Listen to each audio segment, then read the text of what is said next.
First Baptist Church of Orange Park was founded in 1921. Suffice to say, much has changed in Orange Park, Clay County, and the world since then. Though much has changed in the world, our mission remains the same. We are a church intent on fulfilling that mission and are strategically engaged in our community through partnerships with local schools, sports teams, veterans organizations, and more. We are a family equipping church. We invite you to check us out at firstfam.org or join us in person at 1140 Kingsley Avenue, Orange Park, Florida.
Hello and welcome everyone to tonight's Friday Night Lights on SSB. Tonight's matchup is a rematch that should have happened a couple weeks ago, but some unfortunate weather delayed that. We're going to have the captains taking the field here, and we'll start with Fleming Island, number 7, Parker Sertivan, number 9, Jarius Rogers, and I think it was number 1, Sebastian Cruz. Your captains for Fleming Island. Your captains for Beachside, number 4, Owen Carey, number 95, Noah Lustria, number 11, Eddie Jordan, and number 17, Drew Watson. Both teams coming in tonight at 6-3 overall and 2-1 in the district, tied for second. The winner of tonight will then tie for first against Ponte Vedra, 3-1, and the loser will move down to third place. So definitely a very critical game for the end of this district rematch that, again, should have happened a couple weeks ago, and we are here to cover it and get you the live footage, as you can't even see the score on Max Preps right now. It's not available for you to even see that this game is happening. So tonight is going to be the only place you can see the live score for this game. So be sure, if you have family that are out of the area and not able to be at the game, you send them a link so they can watch it live and watch their loved ones, kids, student athletes play. Starting off, Beachside will be kicking off to Fleming Island, so Fleming will have the ball to start the game, assuming that they return the kickoff and nothing goes wrong there. We saw some special teams, good stuff on both sides last week. We've got Courtney to my left and a bunch of coaching staff from both teams up top. Hot mic, are we, brother? We are? All right, guys. So as you can hear, they are going to try to keep it as best as they can. We got a hot mic up here with Courtney. I may have him down just a little bit, depending on how the competition is going. While we honor America, we will have the presentation of the colors, and then we'll be back right after this.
Thank you.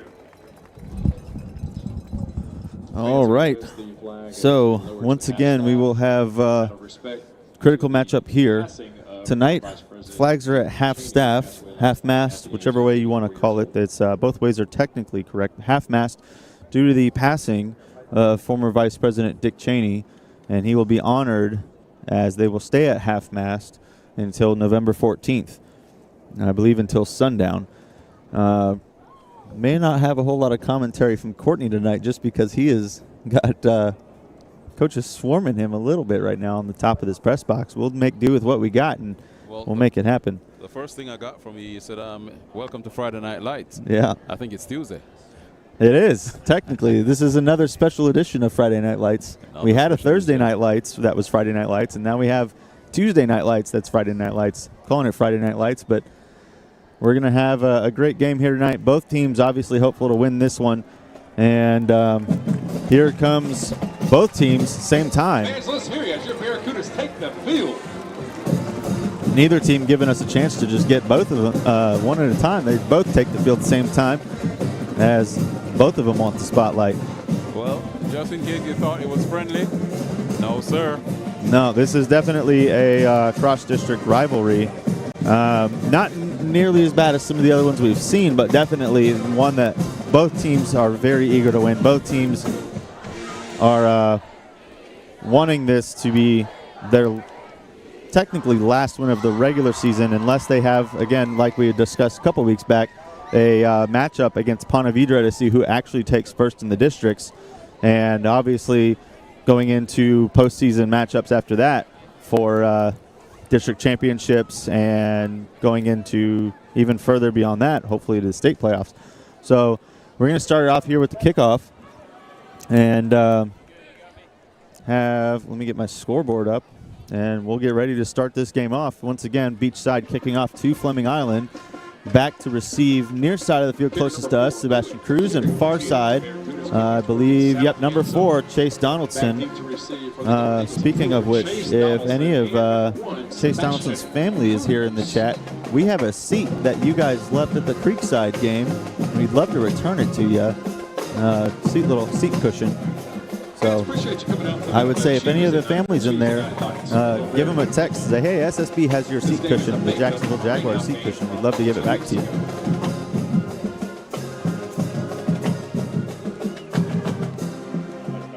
Zach, thank you for that update. I do appreciate that. That's going to be a touchback into the end zone. Zach was telling us if Beachside wins, they are district champs because they beat Ponte Vedra. If Fleming wins, then Ponte Vedra is district champs. Okay. Thank you for that, Zach, because, again, how these district lineups go is I know it's strength of schedule and all that, but I know sometimes they will have those matches depending on how it goes. So we'll have hopefully some good football tonight, and we may catch a little bit of some coach audio, try to see what we can do. No, you got empty. 3x2.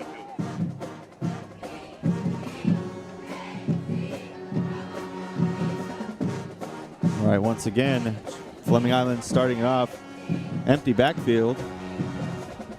It's going to be a screen down the left-hand side, and that's going to be enough for a first down to get this game started.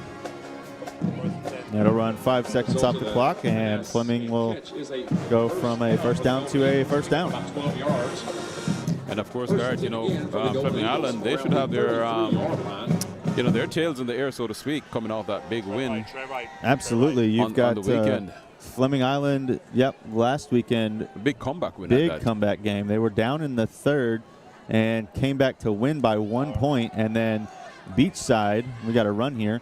Beachside with a loss last week to Nice, 47-17. So they're coming off of a loss.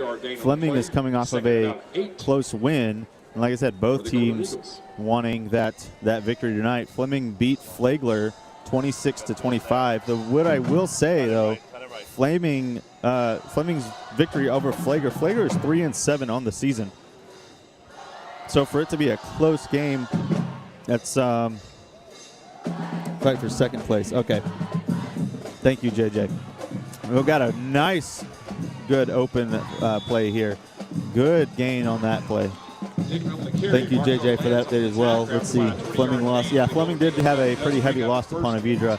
And we're just excited to actually get you guys this matchup game to, get this final matchup for them for that district spot. For who's actually going to secure either second or first, depending on it.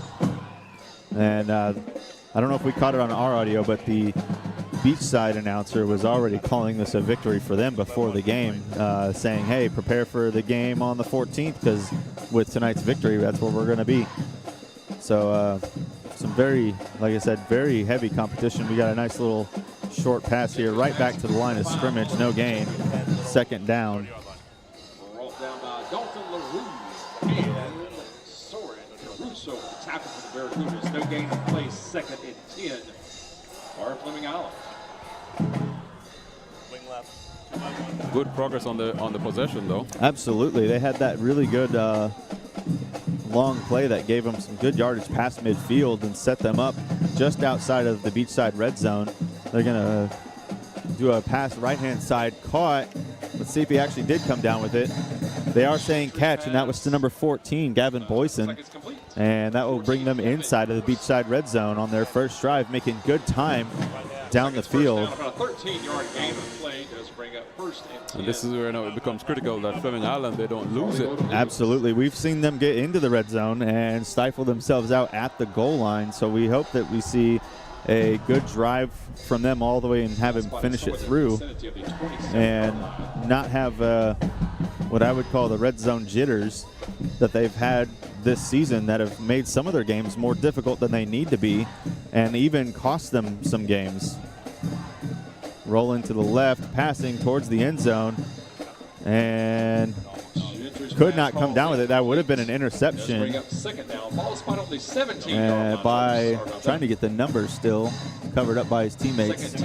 Number 6 for Beachside, Jason Antolin, nearly came down with that interception. Ball was kind of just lofted there and sat. They do concessions, so you don't And have that'll to. bring up second. I believe it was third down, but the marker says second.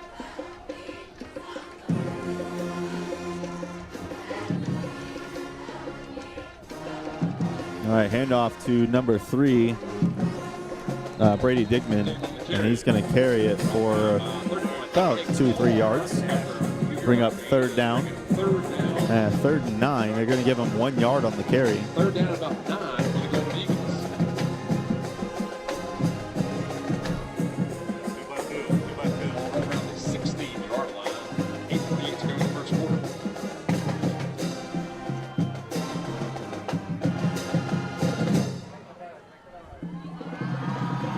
What looked like an intended pass. Gentry's going to take it himself for a few yards, and that'll bring up a fourth down, and I'll say 4. On the 10. And this is that red zone jitters I was talking about. They get inside the red zone, and they just cannot seem to come up with a first down or even a touchdown. And looks like they are going to bring on the point after attempt from Sertivin to just put some points on the board early rather than going for it and losing out on anything. So the boot on to attempt for 3. And this will be from where he's kicking at the looks like the original line of scrimmage at the 17, so a 27-yarder. And it is up, and it is through the uprights. So the boot is good from 27, and Fleming takes the lead early with 3 after they could not get the first down in the red zone, but still landing with some points on the board. And of course, there they have to say thanks to the boot of Sertivin. Absolutely. He is, I won't say he's carried them this season, but he's definitely had a great season. He has. With all of his extra point attempts and his field goal attempts. And he definitely, I mean, there's a reason we call him the boot. He's got one on him. A big, powerful one at that. Absolutely. But I will say, I'm excited to actually see Beachside's kicker because, I mean, we saw him at the kickoff, and he booted that into the end zone for a touchback. So I wonder if maybe we have a battle of the boots tonight. Interesting. We're going to have to see with how Beachside's offense is going to do against Fleming's defense, just to see if they're going to, you know, have the same thing where they push down the field and then stifle in the red zone, or if they're going to be able to score off of it. This is going to go into the end zone and for a touchback. So both kickers starting off with touchbacks. And Beachside will take over at the 20. Toward and into the south end zone. First quarter action, 7:47 to go in the first quarter. Our guests are leading. What are your thoughts on Beachside, Courtney? We haven't seen much of them this season, but I mean, to be 6-3 and contending for first place because they beat Ponte Vedra. What are some thoughts here, at least for what you would hope for them if they want this district victory? I haven't seen them play, but just judging on that first possession from Fleming, how easy it was for them to get downfield. Yeah, I probably need to see a little bit more of this Beachside team. Yep. See a flag on the play. Yep, it's going to be encroachment on the defense, and that would be a free 5 yards for Beachside. And that's something we've talked about every Fleming game is the penalties. Penalties. So it's going to be a 1st and 5. Should be an easy first down for Beachside unless Fleming's defense is going to put up the wall that they hope to have all game. Stands out. Yeah. That is one thing that Fleming has got that's doing really good for them is their defense. It's a very versatile defense, and they're shifting around a lot to try to mess up this quarterback with this play, giving him different reads. It is a completed pass, and it'll be about 2 yards. Looks like to number 18, Maddox Hunstead. And that'll give them a 2nd and looks like 2 for them to complete their first down of the night. Ball is spotted just shy of the 28-yard line. 2nd and 2 for the Barracudas. And of course, the Fleming Island, the Golden Eagle Band. On the far side of the field. Yeah, they're going to be playing all night. This was a handoff, and it looks like he was met maybe a gain of 1 on the play, so a 3rd and 1 left over. 1 yard gain does bring up 3rd after the handoff. Just shy of the first down marker.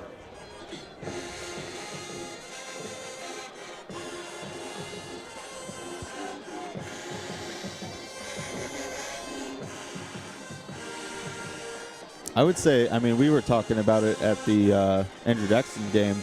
I believe these bands are actually fairly matched in size. But, I mean, we've heard the Fleming Island Band, the Eagle Band 1, and we know their energy. Oh, absolutely. This one is going to be eaten up by that Fleming defense we were talking about. Number 47, Thomas Thrasher. And that will push them back for a 4th down. And the Beachside offensive staff is probably not very happy with that one to bring on a punting unit early on in the game. And this will be kicked by number 4, Owen Perry. And Sebastian Cruz, number 1, is going to be back to field it at about the 30-yard line. And we'll see what kind of punt boot Beachside has for their first drive. Good kick, and that's going to land at about the 26. It's fielded by Cruz, and he's going to make his way past the 40, be met right around the 44, and taken down by Beachside. So a 3 and out for Beachside after a free 5-yard penalty, and they could not just get past that first down yardage to give Fleming an early second possession of the night with 5:29 remaining. And going to have to do some change up to get them down the field. I would expect that their offense is pretty good, seeing as how they beat Ponte Vedra, and Ponte Vedra pretty much absolutely schooled Fleming, but we'll have to see more of that tonight and maybe see if that was more defensive takeaways.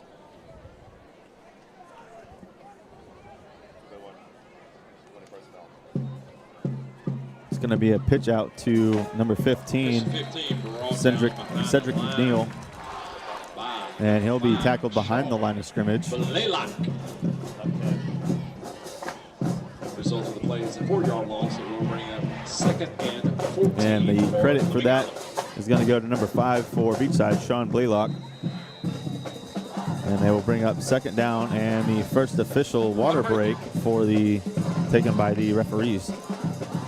So we'll be back right after this word from our partner, First Baptist Church of Orange Park. Stay tuned. Baptist Church of Orange Park was founded in 1921. Suffice to say, much has changed in Orange Park, Clay County, and the world since then. Though much has changed in the world, our mission remains the same. We are a church intent on fulfilling that mission and are strategically engaged in our community through partnerships with local schools, sports teams, veterans organizations, and more. We are a family equipping church. We invite you to check us out at firstfam.org or join us in person at 1140 Kingsley Avenue, Orange Park, Florida.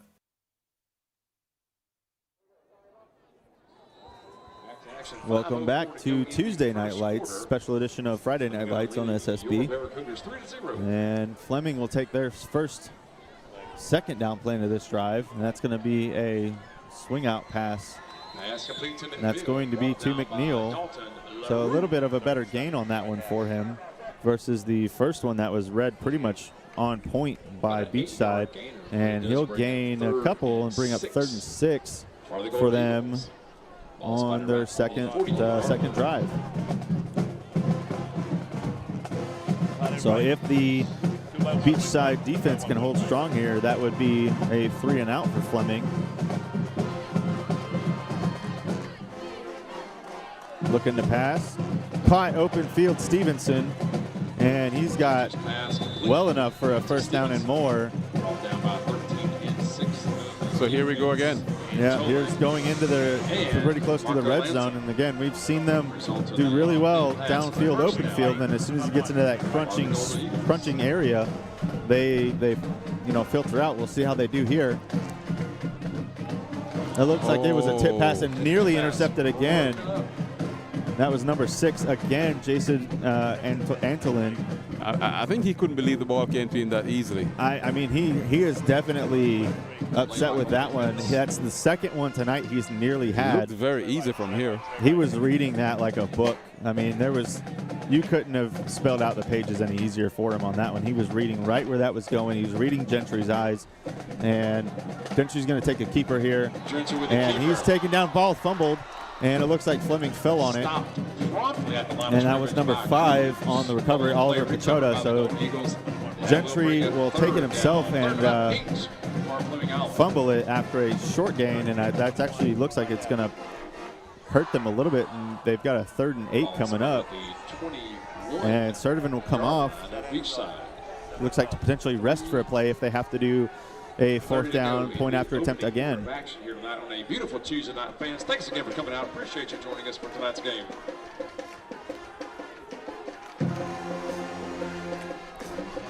Gentry takes the snap, looking to pass right-hand side of the field. He's looking for number 10, and nothing there, but a flag does come out. That was intended for Ryan Ciliak. And we got some laundry, so we'll have to see what the call is, and I'm assuming pass interference.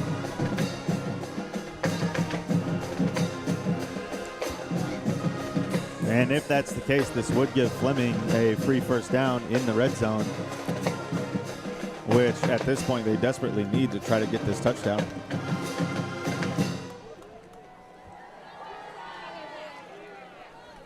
It is pass interference, but it's on the offense. It was declined. And that'll be declined, so it'll bring up 4th down. And I assume here comes Sturdivant. About 8 for the Golden Eagles. Ball still spotted on the 21-yard line of the Barracudas. And Gentry is still on the field, so it looks like they may be going for it, as they're not too upset with their field position. And 4th and 8. This is a fairly bold choice early in the game. Sturdivant is in at tight end. We've seen him play it before, and he's been passed to before with it. They're looking left-hand side, and this is towards Stevenson, but nowhere to be caught, as the route that was thrown to was not the route that he ran. That'll be a turnover on downs, and Beachside will take over at their 22. Well, another one of them plays that was, like you said, read like a book. Beachside was all over it. They were. Stevenson was covered very, very well. And again, Gentry passing towards the front pylon, and Stevenson went towards the numbers right around a quarter away into the end zone. So just not on the same page, and that ends with a turnover. And Beachside to take over. Nearly an encroachment by number 21, Garrett Dewey. He's jumping, but he did not cross, so Beachside holds on for their second possession.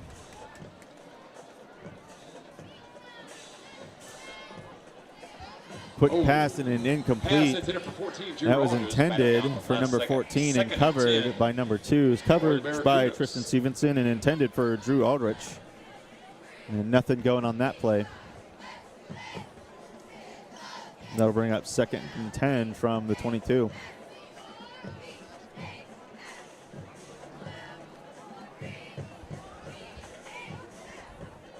Once again, thank you to everyone for joining this exclusive coverage, essentially, of this game.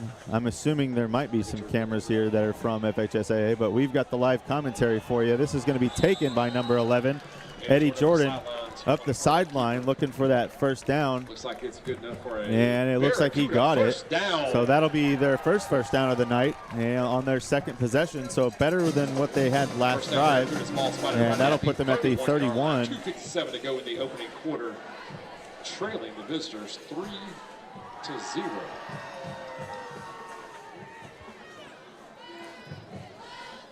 You know, Garrett, if Beachside was to get something out of this possession, I'm sure the coaching staff of Fleming Island will not be happy.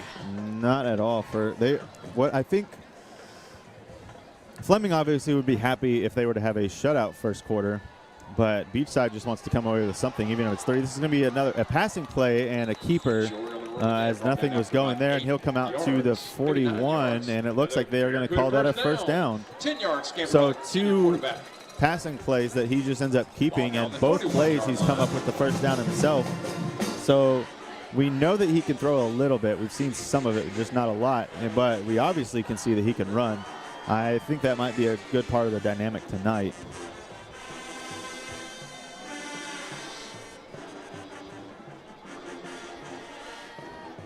And again, that is Eddie Jordan in at quarterback for Beachside.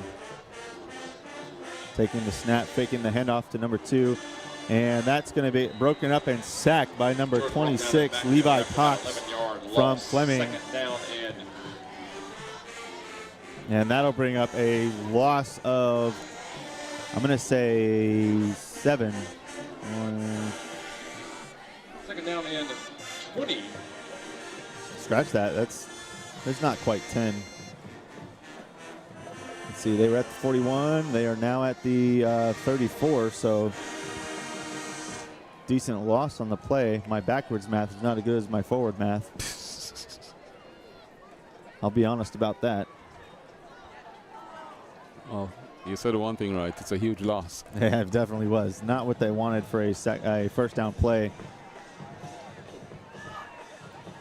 It looked like he was trying to find an open receiver and couldn't, and then went to scramble, and there was just nothing go. They are going to hand it off this time, and that one's immediately grabbed by number 55, going nowhere, Landon Howard on the grab. We've called him a few times, and as we've said, the Fleming defense, especially their defensive line, I mean, they've got a stout defensive line. Jarius Rogers on one side. You've got number 47 on the other, Thomas Thrasher. Both of them are seniors. And then you've got number 55, who we just called, in the center. And looks like they're showing the rush. Number 40 is the other one, Preston Bumbelow.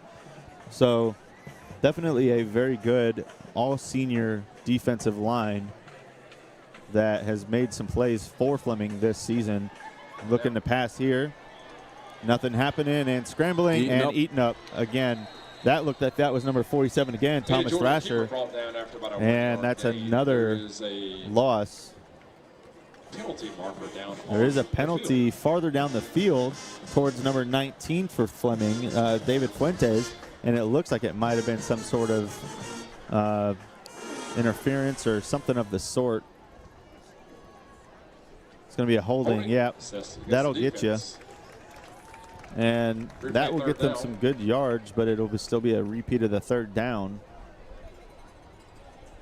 And it looks like a 3rd and 15 will turn into a 3rd and 5. Penalty, 1st and 5 for the home team.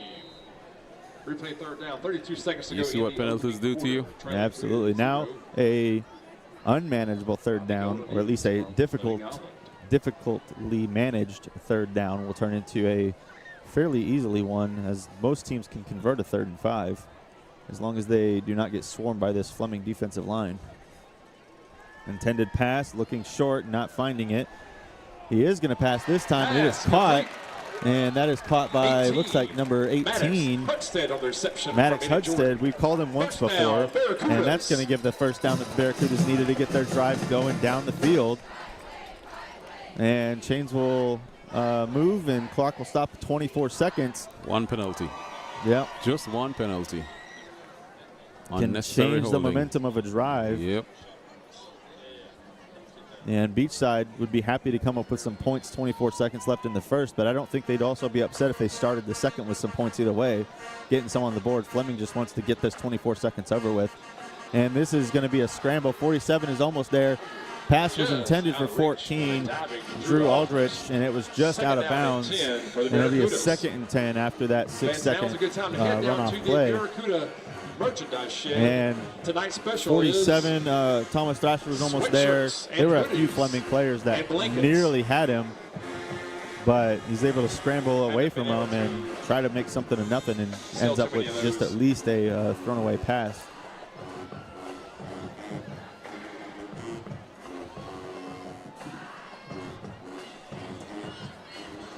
18 seconds to go in the opening quarter.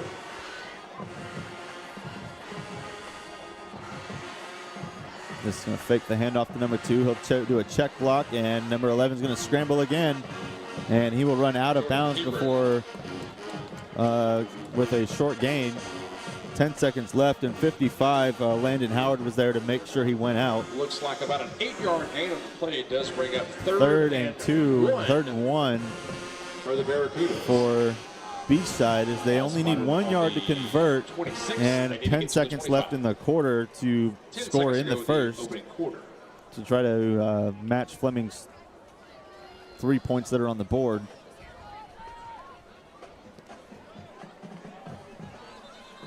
And this will be blown dead as soon as it starts.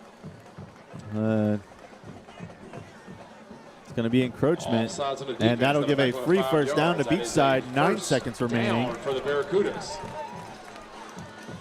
There's those penalties from Fleming that we've talked about that have haunted them all season. Unbelievable. And you would love to say that, you know, it's only one side, but it's on both sides of the ball for them. Unbelievable. And this will push Beachside into the red zone for their first time tonight. 9 seconds to go in this first quarter. 9 seconds in the first quarter.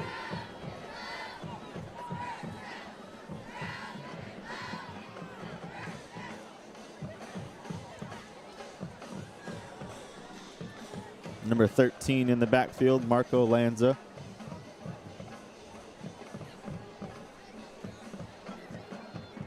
Looks like they might be calling an audible, is looking, or at least trying to figure out what the play call was.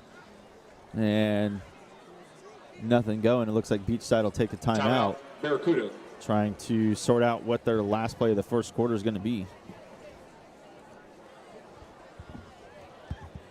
With that timeout, we'll take a timeout and hear from our partner, First Baptist Church of Orange Park. We'll be right back on Tuesday Night Lights, special edition of SSB. First Baptist Church of Orange Park was founded in 1921. Suffice to say, much has changed in Orange Park, Clay County, and the world since then. Though much has changed in the world, our mission remains the same. We are a church intent on fulfilling that mission and are strategically engaged in our community through partnerships with local schools, sports teams, veterans organizations, and more. We are a family equipping church. We invite you to check us out at firstfam.org or join us in person at 1140 Kingsley Avenue, Orange Park, Florida. Golf carts now. Geico Insurance. Welcome back. We're live Tuesday Night Lights, SSB, special edition of Friday Night Lights. You know, that's what it says on your scoreboard, but it is Tuesday. And it threw me off as well because this is what I'm used to calling. But we're about to wrap up the first quarter. They're going to put, looks like 10 seconds on the clock. Beachside with a 1st and 10. 10 seconds. At First the and 19. 10. Barracudas, 19-yard line.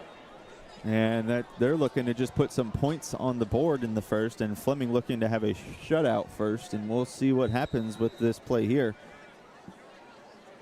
Beachside had to take a timeout so that way they could figure out what play they were going to call. Empty backfield. 4 on the right-hand side of the field. Snap taken.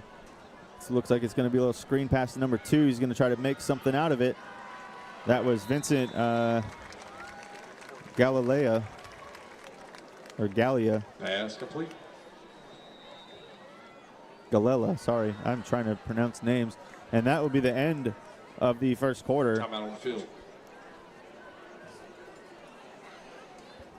Beachside knocking on the door of Fleming, trying to put some points on this board.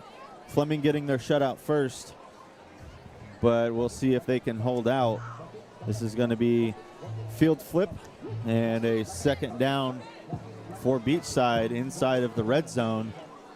Not quite to the 10 in the first and goal situation, but that's where they've got to get in order to keep their drive alive. And they've got 3 downs to do it. Their second, their third, and their fourth if they felt like it. Fans, that's the end of the first quarter. We will swap ends and start the second quarter action here momentarily. So far, this second drive has been a lot more fruitful than their first. And with a lot of help. Yeah, they definitely have had some penalties helping them out. And, I mean, we've called Fleming penalties that sometimes have killed their drives right where they've stood. They've also gave an opposing team's drive momentum that it didn't need if they wanted to keep their win. Most notably, again, that we've talked about, that was one of their game-changing games, at least in my mind, was Creekside. I mean, that one is going to stick for us for a long time. It really is, and I'm sure had we been able to be at last week's game, if it hadn't been a Halloween game, we would have been there, but I wanted to enjoy my first Halloween with my son, and we covered a Thursday night special with Andrew Jackson. Beachside had their Thursday night, and yeah, I think it was a good weekend overall, good week overall.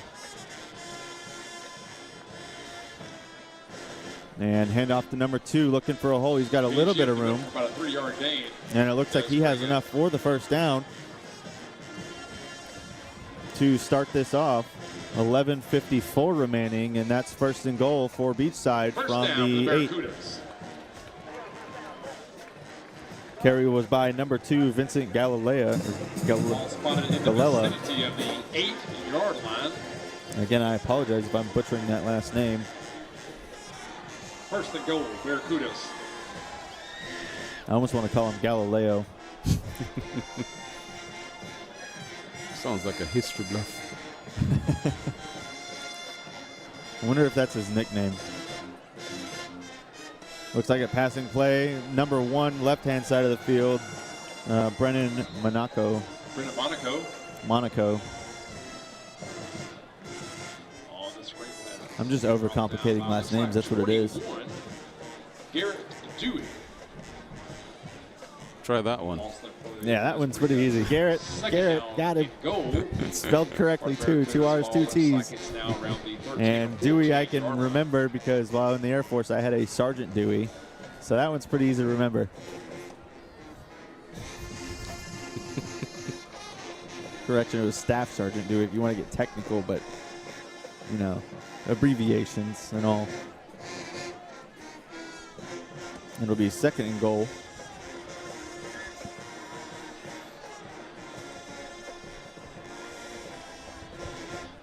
Taking the handoff to number 2, looking to go himself, and Jarius Rogers is there to sack and push them back outside of the first and goal 10-yard line, back to the, looks like the 19-yard line. So they've moved back farther and farther. They are not even in the end goal situation. They are 3rd and 19. Ooh.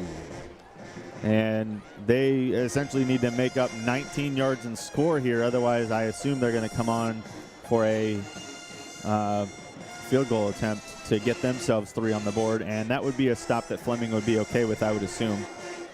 Well, they'd have to be, considering that they gave up so much on this drive. I think, I mean, if it was me and I had a shutout first and the drive that was nearly scoring in the first ended up with only 3 points to tie me, I feel like I'd be okay with that drive. Obviously not points you want to give up, but nothing happening here on the right-hand side. Number 11 going to take it himself, and he will not make enough for the end zone. And it looks like he's going to make it to about the 10, and that'll bring up a 4th and 10 situation, 9:26 remaining. And we'll see. It looks like number 4 is on the field, Owen Carey, and he will do the field goal from where he's spotted. That will be the 22, so it'll be a 32-yard attempt, a little bit farther than Sertivant had to attempt on his.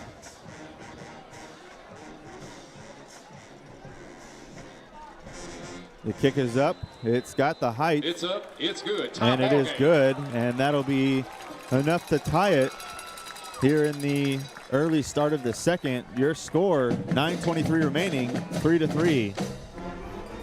So once again, like we said, I think Fleming overall is pretty happy with only letting Beachside score 3 on a drive that could have ended with a touchdown with how it was looking. And their defense getting the stop that it needed to not allow a full touchdown on the board.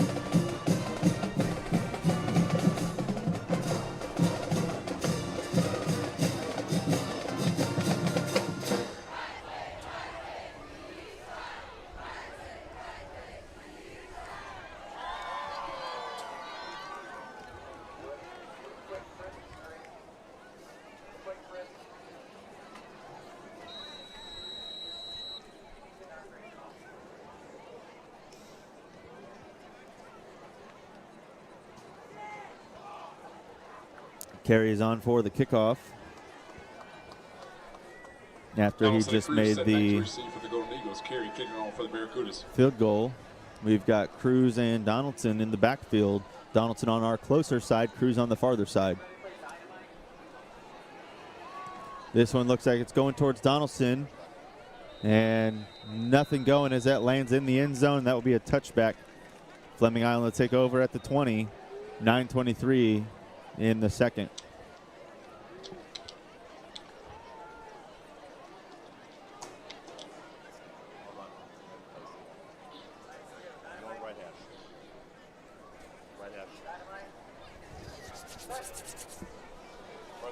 You getting cold there? Getting cold. Getting cold. Not freezing temperatures, but definitely not warm. We both got jackets on here tonight. Yeah, can I tell you a secret? It's time to go indoors. And we're getting ready to with the start of our basketball season. And Gentry had an empty backfield, and it looks like he will have number 35 back there with it now, Zion Longmire, who definitely can power this ball through as we kind of expected him to.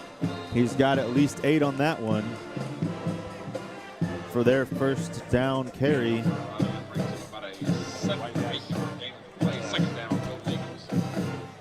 As soon as we see him go in the backfield, you know they're just going to try to power this ball through. Zion is definitely a beast of a powerhouse at running back.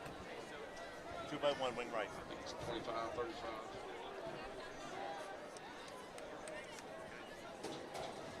Another handoff to Zion going to the right-hand side. He's got the first down and a little bit more. Still going, still on his feet. Makes it past the 40, tackled at about, looks like the 43, 44. First down on the play. And Fleming looks like they have switched up their run game a little bit and pushing themselves down the field. We've got McNeil and Longmire that trade off, and Longmire's getting them the yards that they need right now. First and 10 from the 43. Another one that started off promising. We'll see if any penalties or incomplete passes set him back a little bit. Another handoff to Longmire. I'd stick with him. He's doing good. That's a first down and easily more. Another 12-yard carry. Finally brought down by 44, Tyler Richardson, after about a 14-yard So we'll pause it for the moving of the chains. And another 12-yard carry. Zion has had 4 carries so far, and I think he's, with that, is sitting at least a 10-yard average. Don't have a statistician, but going back to him, and nearly another first down. I believe that was at least 7 or 8 on that carry again. Barracuda defense brings up. Yep, second and I'm going to say 2. 2-by-1 wing right. 2-by-1 wing right. And they're going to swap out Longmire so we can get a breather and put Digman in the backfield. Second and 2 for the Golden Eagles. Fake the handoff. Gentry's going to take it right into his line and still push for a first down. First and 10, 28, right hash. Gentry and the keeper does bring up first down for the Golden Eagles. So Golden Eagles making good progress on this drive. Another first down. This is going to put them inside their 30. 7:07 to go. Beachside at about the 28. Digman still in the backfield with Gentry. Hand off to Digman, coming to the left-hand side of the field, looking to beat the man that's got him there, and he escapes the tackle. He's got enough on the carry to get them past the 20. And that is enough for another Fleming Island first down. That's going to be at the 19 and a half for Fleming.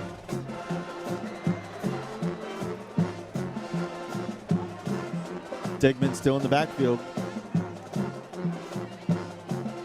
Carrying it, looks like up the left-hand side, breaking a tackle, shedding off that hit. And he is inside the 5 all the way down to the 2-yard line. Another first down, this time first and goal. Had that been a wrap-up instead of just a hit, that probably would have stopped him where he was, but it did not. And he's going to carry it up the center again, and this time he breaches and puts 6 on the board for Fleming. Touchdown, Brady Digman, breaching through the Beachside defensive line and putting Fleming up for a touchdown, 9-3. Well, that would be refreshing. They completed the drive and did it in style. Absolutely. That one was running all the way, and that puts them up by 6 with Sertivant on to attempt the extra point for 7.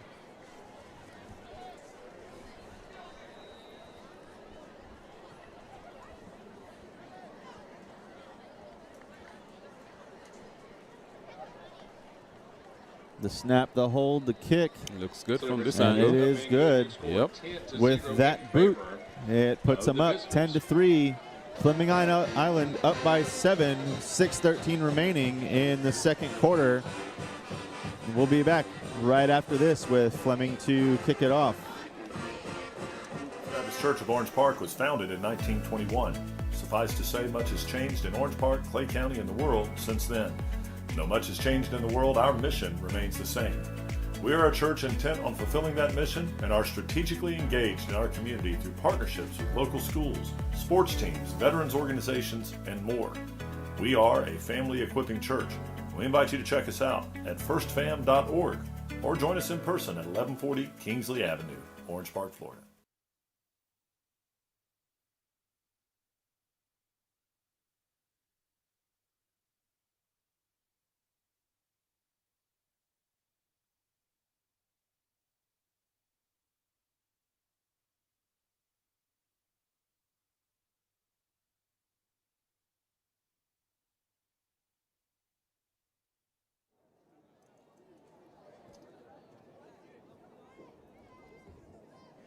We are back.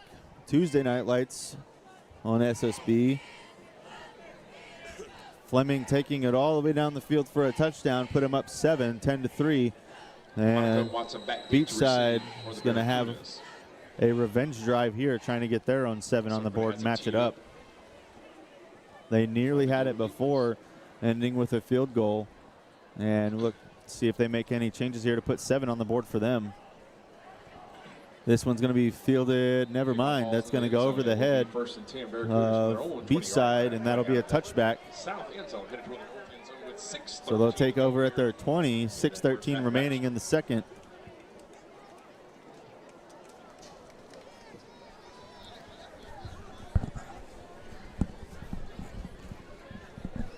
Definitely a better drive for Fleming there. Way better. As they made looks like some adjustments on their offense that got them down the field, and I expect them to continue it if it worked. Which is a good look based on what happened in the first. Sorry, not to cut you off, but based on what happened in the first drive, the way that one just fizzled out, it was good to see them make the adjustments and make this one count. Absolutely. This one looks like it's going to be handed off. Big open field. Cruz trips him up, makes the stop. That was Vincent Galella. First down, Barracudas. That is enough for a first down, though. Huge run there for Beachside. And I don't think if Cruz was there to stop him, he would have stopped.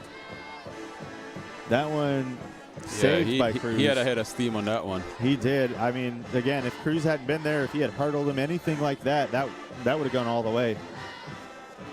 So good effort by Cruz to stop at least a would-be touchdown or at least a larger gain. That's going to push them from the 20 all the way past the 40, so a 22-yard carry. Big. Looking to pass here, left hand side. Pass. Could not be caught by number 18, Maddox Hunstead, and there is a penalty. And Chase Donaldson was on the coverage. We'll see if there is a penalty on him, as they were definitely in close contention. Donaldson is arguing himself, but it is a pass interference on defense on Donaldson. And Donaldson definitely was motioning like his hand was hurt on that play, or at least his arm. You see him still kind of pumping it. At least we can. He's in the secondary, kind of pumping his arm and bending over a little bit towards the right-hand side of your screen. Barracudas into Golden Eagle territory for the second time tonight. Ball is at the 40. So definitely some mixing up there, but that will be a free first down for Beachside to push them past midfield and into Fleming Island territory at the 43. This is going to be another handoff, number 2. This one is stopped, that time by Jarius Rogers. That was Vincent Galileo on the carry again. Who? Oh, I'm sorry. Galileo. I'm sorry. I had to. I've got a cut on my tongue that's making the L's hard to say, and he's got 3 of them in his name. Oops. Yeah, I was eating lunch this morning, and I ended up biting my tongue, and that's the worst feeling. This one is going to be a pass left-hand side caught to number 17, Drew Watson. And it looks like he's going to be maybe a half yard or a yard short. They're going to say 2 yards short, third down for Beachside. Number 19, David Fuentes in the defense. Third and just a couple. For the Barracuda offense. Barracudas needing 2 second quarter of action tonight to keep this drive alive. And it looks like they've definitely done an offensive shift. I mean, we did see them push down fairly easily, but they seem to have less resistance here than the constant sacks that they were taking on their last 3 and out. Which means that they too would have made the adjustments they needed to make. It definitely seems like they have, and I feel like that's going to be the game all night. The key is going to be to see how they adjust, if they can come with points here and then take possession. That one batted down by Cruz. Monaco. And that was intended for number 1, Brendan Monaco. Had Cruz been able to see that ball and react a little quicker, that's probably an interception for Cruz.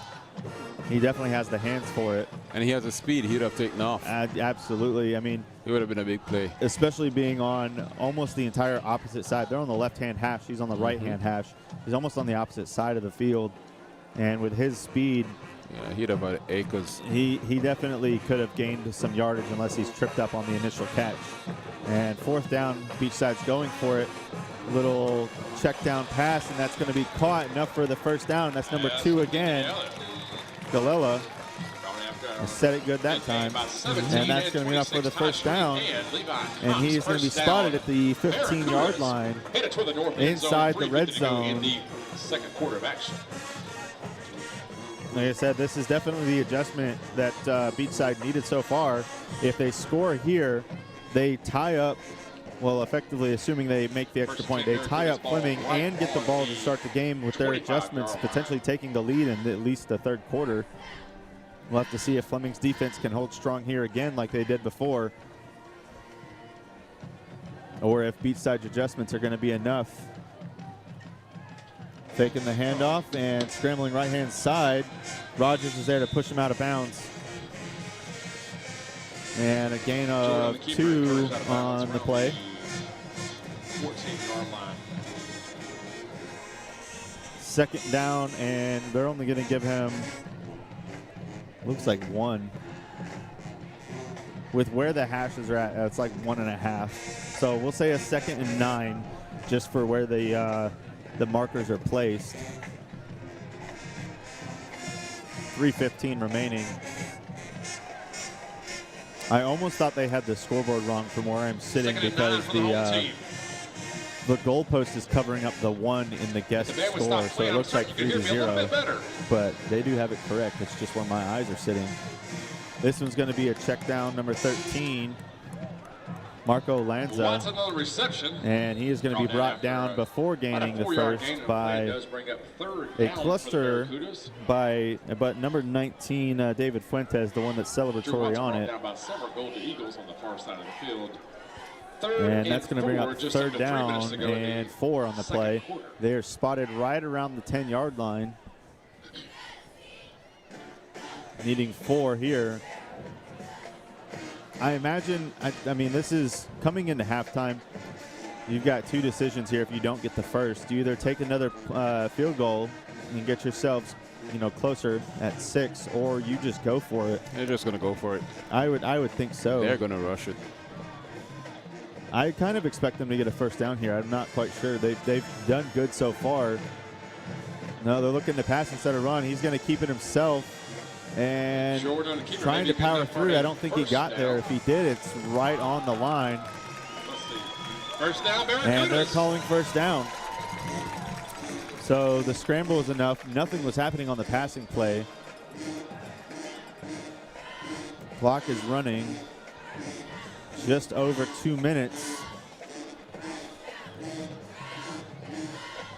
Just on the 2-minute mark to go to the second quarter of action. First and goal from the Barracudas trailing in this say the 5. 3-10.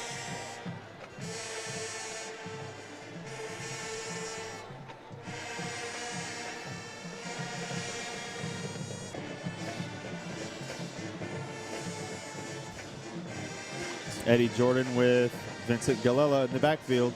They're going to hand it off to him. Left-hand side, he's got a little bit of a hole. Still pushing. It looks like he made it to about the 1. He's still pushing. They're going to mark him. Looks like a half a yard short of the touchdown. First and goal turns into second goal from the 5 to the 1. 17 to go in this second quarter. They definitely have made some adjustments. They've done a lot more running with Galella here to get them down the field, and he's trying to powerhouse his way through for them to get their own 7 on the board, or 6 on the board. Which is pretty much the same adjustment that Fleming Island made. Yeah, definitely switching to a run-style game as passing didn't seem to be moving. And it's going to be Jordan here taking it himself, scrambling right-hand side, passing towards number 17, Drew Watson, but nothing happening. And you go from running to passing, and that brings up third and goal Jordan from the 1. It falls short. It will be third and about 36 inches for the goal line. 51 seconds to go in the second quarter. And I don't see number 2. There he is, coming out to the field. Just powerhouse this through if you're Beachside. I mean, your run game has been good. Just keep it going. Keep it going. I mean, yes, Fleming is stacking the line, but if that's the case, you fake the handoff and have a little flick out to like number 14 there, or sorry, 44. Have him go a little dump out route, but they are going to stack the line. Fleming's expecting it and stops it. And that'll bring fourth and goal. This is the Fleming stoppage wall that we have wanted to see. No gain on the play. Fourth down and 1 for the touchdown. For the Barracudas. Half a minute to go in the opening half. And they've got 30 seconds to come up with something and try to score here. This will effectively be the last full drive of the half, and they're just trying to come up with 6. If they're not careful here, if there's no time left, they only get 6. And they are going to have to effectively give Fleming Island a half. They're going to have to take the time out here. They've only got 3 seconds. There it is. Timeout, Barracudas. I wonder if they take the timeout and kick the field goal just to get the 3 points on the board. That looks like that's what that play call was to me. You don't leave yourself 3 seconds if you're trying to score a touchdown. Which is true. But I'd still be surprised if they did that. I mean, you're so close. You've been having a good running game. You have been. That's the thing, though. I mean, you don't want to take 3 seconds left, run it in, and not give yourself potential for the extra point. Absolutely true. because, I mean, again, I'd have to reread up on high school rules, but if time expires, I don't know if they give you the extra point right away. I'm pretty sure you have to have a little bit of time left in order for the ball to snap. But I've seen also the reverse called, so and maybe it's just up to the referees. We've had games go both ways. Steven Thatch said Fleming needs to spy that QB. With the way he's scrambling, Steven, I would definitely say so. They need to play some type of maybe cover 2 QB spy or something of the sort, because he's scrambling. They definitely are putting pressure on him to the point where the passing game is not there, but his scrambling is what's keeping them alive.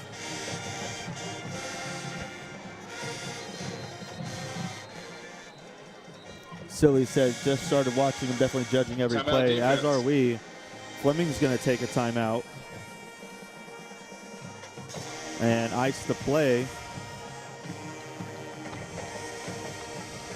3 seconds remaining in your second quarter. And Beachside is knocking on the door of the 4th and goal from the 1 of Fleming. Fleming's defense has held stout from the 5. Beachside has had a run that put them from the 5 to the 1, and from there they've gotten stopped to the point where it is 4th and goal. I want to thank everyone for joining us in this Tuesday night special of Friday Night Lights on SSB, as this is a makeup game that inclement weather postponed in the season. This game is a critical one for both teams. We talked about it at the beginning of the game. If Beachside wins here, they come up with the district champion or district win, first place. And if Fleming wins, they come up with second, where they are currently sitting. So just trying to hold on to their spot, and Beachside trying to secure a district title. Yeah, I mean, defend the title they won last year. Definitely. How many total college football players are in the United States? First one with the correct answer to the press box wins a nice prize pack. How many college football players they are going for United States of America? 4th and goal from the 1. They've got number 2, Vincent Galella, in the backfield. 3 seconds. Barracudas knocking on the door. No problem, Silly. We appreciate the support. Again, this is, unless they have FHSAA on right now, we are exclusive broadcasting live free on YouTube. So we got a penalty play, or penalty flag, but it looks like Barracudas might have taken a timeout, and that'll burn their last timeout, running this half out longer. There was a penalty flag that flew, but it looks like the timeout might have gotten off in time. They are definitely taking a couple looks at this defense, trying to come up with different plays. We've seen this happen with basketball in the waning seconds of the game, where coaches have a couple timeouts to burn. They go out, they try to run, come up with the play, look at what the defense is running, and then they'll call another one just so they can try to swap up the play based on what they're seeing. I don't think that's a bad call here. I mean, you want to end up with points regardless. It's also good gamesmanship, Yeah. Keep everybody thinking, keep everybody guessing. Absolutely. We're going to continue this until the half, and after they run this play, there's no sense in going to any type of break, as this is, I mean, I'm normally sitting just so I can keep my footing, but we're all standing up here in the top of the press box. All right, this is it. And this will be, once again, for the 3rd time now, the last play of the quarter, last play of the half. Beachside trying to come up with at least 6. Barracuda ball. 3 seconds to go. 4th and goal from the 1. Yeah, they definitely have been checking this defense, seeing if they're passed. I will say, honestly, my opinion, they run it here. The defense has stifled their passing. They're going to do the pass. It is caught. Number 1, they do pass it. That's going to be Brennan Monaco. With the Barracuda touchdown. And that's going to be enough. 4-6. Beachside touchdown. Pass found the open receiver. They are going to give them the extra point attempt. So this will tie it up, assuming that it's made from their kicker, Owen Carey. And this will tie it up going into halftime, where after halftime, Beachside gets the ball to try to take the lead in the 3rd. Silly says, ouch. They definitely they definitely have checked that defense enough that, Yeah, I mean, that they was had to have come up with the play at that point. That was an and they ouch did. moment. Yep, I agree with him. It's up. Donaldson nearly getting It's there, up, but it's it is We got good. a tie ball game at the And half. that is tied at the half. Game on. And I guess this is what you get when you get two teams 6-3 coming together. Absolutely. Like I said, we said this was going to be a good one coming in, and it has been. Fleming's first drive stifling out for a field goal attempt. Beachside not getting anything on there first. Fleming coming down for a touchdown. And Beachside answering with a field goal, and then returning for a touchdown to tie it up here in the half. It's actually not too cold up here. I was expecting it to be a little colder. It's I mean, we got jackets on. Let me see. Take the sleeves up. Can I say something to you? Go ahead. Speak for yourself. I mean, I'm feeling great. I've had a great day. But good football here being played. For anyone who is just tuning in, we are covering this entire game. So if you have any friends or family that would like to watch, feel free to send them a link. We are going to be covering the halftime show. It looks like the band is going to be taking the field. Got about a 17-minute break that'll be taking place, and we'll be right back. And if you haven't done so, please subscribe. Absolutely, yeah. Hit that Please. subscribe button. Helps us to keep going. We love to be here. We love to support these schools and give them any coverage and help that we can. And you guys subscribing helps out with that. Silly says drink something warm. Absolutely. They actually have coffee and hot chocolate at this concession stand. The first one we've been concession to. stand that has hot drinks. So Because we you know may grab the something. last game we did, it was freezing cold, It was. and somebody went and got cold drinks. Well, they didn't have hot drinks. So we definitely did get some hot drink or some cold drinks. I didn't touch them until I was in my car. Smart. Exactly. I also, that game was colder than this one, and I forgot my jacket. Yep. So that was definitely something that was fun to experience down at the Andrew Jackson game. And Sila, we see that you've subscribed. Thank you very much for your support. Really appreciate you. Appreciate your support and appreciate all of you guys once again supporting us here. And Celia, I'm going to assume with what it says, Celiac, you are a parent or family member to number 10, Ryan Celiac. We'll give him a little bit of a shout out. Evan is a proud Beachside football player. After graduation, he is focused on attending Florida State University and earn a degree in computer science. And I'll make, we've got a little bit more people watching. I'll make the announcement once again. If anybody from the Donaldson family is here in the chat, we do have your seat cushions from the Creekside game, so feel free to reach out to us, or if a family member is here in the chat and has someone that's here at the game, have them meet us after the game. We'd love to get it back to you guys. We know it's yours because you were sitting in front of where our camera and booth or table was. And we would love to get it back to you. So he says, yes, sir, thank you. That's my cousin. Appreciate you guys watching and being able to get you this coverage of your cousin. He's made a couple plays this game and done really good. And obviously, Fleming hoping to come away with this win, as is Beachside. Again, we've said it's a critical game for them. I don't know if we're going to get any other game that's going to be better this late in the season. I mean, we had the Creekside game that we've gone back to a lot, but this late in the season, this makeup game is so critical for both teams for their placement. Yep, it's a must-win. Yeah, like for both teams. Streeter Lynn says, win big. Yep, they need to win big. Or at least just win. And now the moment we've all been waiting for, our senior I mean, king and queen, Fleming came away with a 1-point lead, or 1-point win. In their last outing. They needed that win. And hey, a win by a point, win by 10 points doesn't matter. A win is a win. He's proud to show And that's what they need tonight. Just win. his moves in the Down syndrome world does not define who he is. Arrayos is a shining light in the Barracuda campus and seeks to enjoy everywhere she goes. She's a proud member of the Beachside's Best Buddies and shares her smile with everyone she meets. Our court is grateful to their family and friends for the support and the steadfast belief in each one of them. Help me in applauding our Big Dog Thomas says Fleming needs us for the playoffs. Absolutely. We would like to thank the faculty, staff, and They volunteers who won't helped make necessarily tonight get possible. a Congratulations to our full ticket district queen championship and our title. They entire do have homecoming obviously court. district Thank you playoffs for and all joining that us that can tonight. happen, Enjoy the rest of the game. but your district title essentially at this point is decided by if Beachside wins or not, or at least who wins the district. And Fleming needs this regardless of where they stand at the very end. This is going to be a huge win from them. So he says, proud of him and this squad. Very special group. Hoping the O-line is the biggest reason behind a lot of the scoring. They definitely have had a lot of good success tonight on their O-line. Their defensive line, however, has been, I would say, far more of a key point with a lot of pressures on Eddie Jordan, the quarterback for Beachside. Did that touchdown ball hit the ground? It honestly looked like it did, but, I mean, from where I was, there was a player in the way.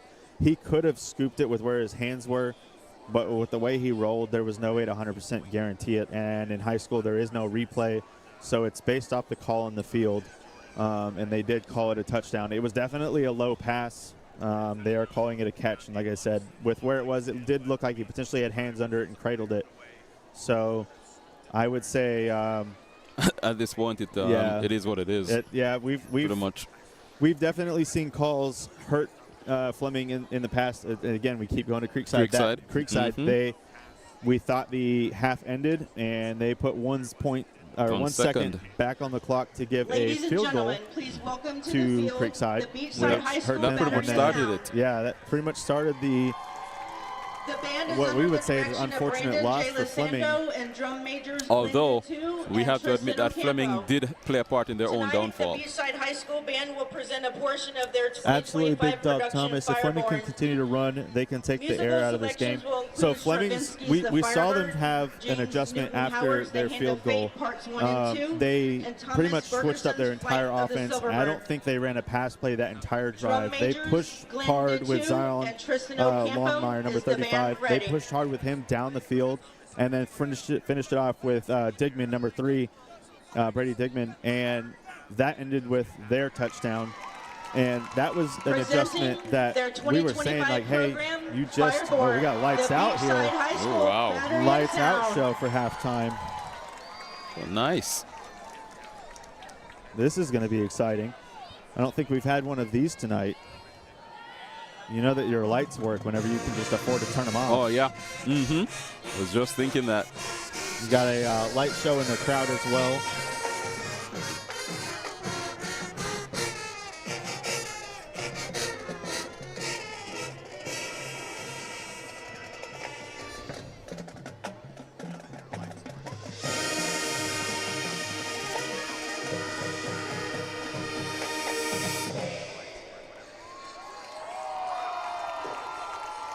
This is the first one of these we've seen, I think. I think so.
I've got to give props to the band here. I mean, you're playing lights out with essentially just little glowing lights to tell you where the next person is. I'm assuming you could probably see a little bit better on the field, but they've got just glowing lights essentially is all I can see. Well, what I was thinking about is the people on the xylophone. You have no lights, and you know, you can tell they're well rehearsed. Yeah, definitely. I mean, you know where your keys are. It looks like they've got essentially a low light situation. I've got to give them credit.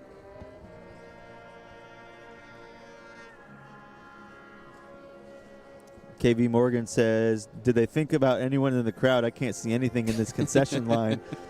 I'm not sure if they did because, I mean, we can see a little bit because we're up higher, but even on the camera, all you see is just the lights. There's not much. I don't think we can even open up the camera to grab any more light. No, that's it. That's why I said I got to give them props because where I can see, there's not much to see with where it's at. Like I can see the dancers moving, but I can't see their actual movements. And I know on the camera from where I'm looking at, you can't. Still got to give them credit to where they're moving.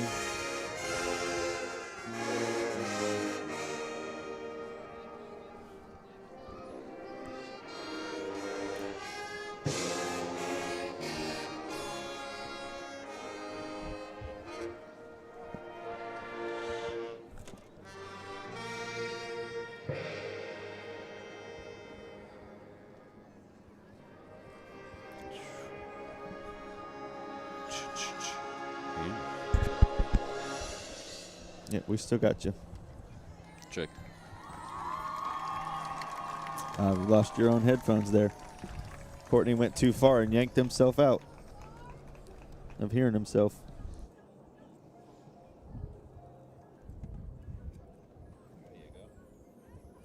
Back in business. All right. KV Morgan says, do y'all have any idea if y'all are coming out to Nice for our playoff game? And CJ Savage Official says, do you think Milton will go against Beachside? So as far as playoff games, we hadn't done any talking on our end yet because it's a different ball game. Totally. As far as how it's covered, there's official licenses and stuff that come into play. It's not as simple as us just asking permission and going in. There's also a monetary side of it that does come in. We'll be 100% honest. And that's, without full-on sponsorship through the entire season. We've got First Baptist Church that we've been grateful to them. They've helped us the entire season. So obviously allocating funds and looking at a postseason. But a lot of the automatic rights go to FHSAA and who they choose they want there. We can do this part of the postseason, but like you said, it's a steep cost. Yeah, it's football. It's a steep cost. Yeah. And football definitely is without steep. sponsorship, it's pretty difficult. Nice Oakleaf game is who KV Morgan is talking about. Well, I'll tell you something about Nice. You want to see us at Nice? Wait until we hit the hard courts. Yeah, we've definitely got some Nice basketball planned. And I'm assuming, KV, you're talking about more of the Oakleaf side of their postseason. I know we've looked at it, like I said, we've looked at everything we've covered for postseason. I remember last year we tried to do postseason football. It was difficult, man. It was much easier to do postseason basketball. It was. Like I said, with football, there is and again, not to put monetary, now we can see the band. Absolutely great halftime show from what we could see up at the top. And the lights came on. Yeah. But yeah, KB, there's definitely, when it comes to postseason football, there's a very, very, very steep cost that FHSAA kind of imposes in order for you to get the live exclusive coverage because it's not necessarily where they allow anyone to come in and get coverage, especially live coverage. You can go in and you can get, rights to do some A and B roll, some highlights, but to get live coverage, they kind of lock that up to those that they have pay for the licensing for it, and that license fee is fairly expensive, even just for district titles or going into just past districts in the postseason. But this is a good time though, Garrett, when we can remind all our all our supporters that if you have businesses or people with businesses who are willing to support high school sports, that they can get in touch with us and with your with monetary help, we can definitely do a whole lot more, go a whole lot farther. Absolutely. In bringing these games to you, because we know that, you know, just from the feedback that there are a lot of people out there who appreciate what we do for these student athletes and for the parents who sometimes, you know, can't make it to the games, and Absolutely. they get to. And it does say Courtney at SSB Jacks on the screen. You can reach us better at Sunshine State Broadcasting at gmail.com. That one is easier for us, or on our social medias, Facebook, Instagram, or X. Sunshine State Broadcasting. SSB Jacks is another one we go by. You can find us on those. But yeah, I mean, Courtney and I will tell you, we are a team that essentially says if it can be done, we're going to do it. Pretty much. So we're not opposed at all. It just comes down to the logistics of it, and if we can get the licensing in and obviously have the funding to cover all the way through, because that's another thing that we don't want to necessarily do is start it and then not have the funding to go all the way through, at least through regionals, and get regionals all the way through, and then state is an entirely different game. That's a whole different ball game. Yep. Like I said, football, they've got pretty much locked down pat. We did do postseason basketball, and that's a little bit easier to do, but we're not opposed at all. So, you know, for Nice, Oakleaf, Fleming Island, Jackson, all of you look out. We're coming. Basketball. Absolutely. And We've it got starts our next schedule week. started. Yeah, next week we're already going to be hitting the hard court. 5 days straight basketball. Absolutely. I mean, covering 2 tournaments. Starting off, I believe, Monday, Tuesday, and then I think we break Monday, on Tuesday, Wednesday, right? And then break Thursday, Friday, Saturday, Sunday, or Friday, is it Saturday? Friday, Saturday. Mm-hmm. Yeah, that's. I mean, we've got just starting off. We've got definitely got Clay County coverage. We've covered. If you, like I said, we've been talking about basketball because that's what we're coming into. Clay County coverage for basketball. We've covered Orange Park. We've covered a little bit of Clay because they were at some of the schools. We've covered Fleming. We've covered Oakleaf. We have the Battle of the Islands, which is Fleming Island. We do Fleming Island. The Knights Given Classic, Oakleaf. Well, I mean, we cover a lot of basketball. How many games was it again? 34 last year. Yeah, 34. Unprecedented. That's not even including all of the tournament games. You're that's right. some of them. Just some of them. But not all of them. And just to remind you guys, I mean, the reason we keep throwing out that is a monetary thing is we're doing this for free. We're not getting paid by the schools. We're not getting paid by anyone. We are doing this here just to give the coverage. So we are completely, essentially, sponsor-based. So absolutely, if you guys want the coverage, we want to provide it. And which is why we ask that, you subscribe, because, the more the more people we have on the channel, the more we can convince sponsors that, it's worth their money and Absolutely. worth their while. So the more you share, the more you comment, the more you subscribe, get people to subscribe. Of course, each person only has one subscription, but the more you get others to subscribe, then it definitely helps us. Absolutely. The other thing is the more that we grow, the more we continue to grow. So the more that you guys help us grow, and even if it's just through a subscription or going in, following us on Facebook or Instagram, anything like that, the more that it helps us continue to grow, because in turn, again, we can reach out to those partners and those sponsors, and we can also work on trying to build our team to cover more and cover in the more future. Sports. Yeah. And like I said, We've announced a couple of things a couple of games back about some exclusive things that we've got coming, some big things in planning for obviously basketball, but even for a season after that for a sport we haven't covered yet that we're super excited for. Yep. And we're definitely pushing to try to expand and keep doing this. Again, we don't make any money off of this. We're doing this after our full-time jobs. Courtney and I both wake up at 4 a.m. for our regular jobs. And tell me about it. Depending on the day, I'm working until 5 p.m. Courtney's working late. So, I mean, we do this on our own free time, just out of love for the area, love for the schools, and wanting to eventually make this to where it's full-time and we cover you guys as much as possible. And, of course, we love what we do. Absolutely. I couldn't think of anywhere else to be on a Friday night other than maybe trying to win some Madden matches or something like that, so, depending on the season. I like the way you put it, trying. Yeah, there's a lot of trying. I'm not as good on video game Madden as I am at watching and commentating it, but we're getting ready to start the third quarter, and before we get started, we're going to have one quick message from our partner, First Baptist Church of Orange Park. Stay tuned. We'll be back with the start of the third quarter in the second half right after this. First Baptist Church of Orange Park was founded in 1921. Suffice to say, much has changed in Orange Park, Clay County, and the world since then. Though much has changed in the world, our mission remains the same.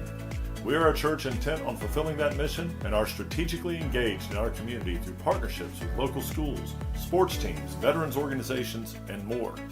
We are a family equipping church.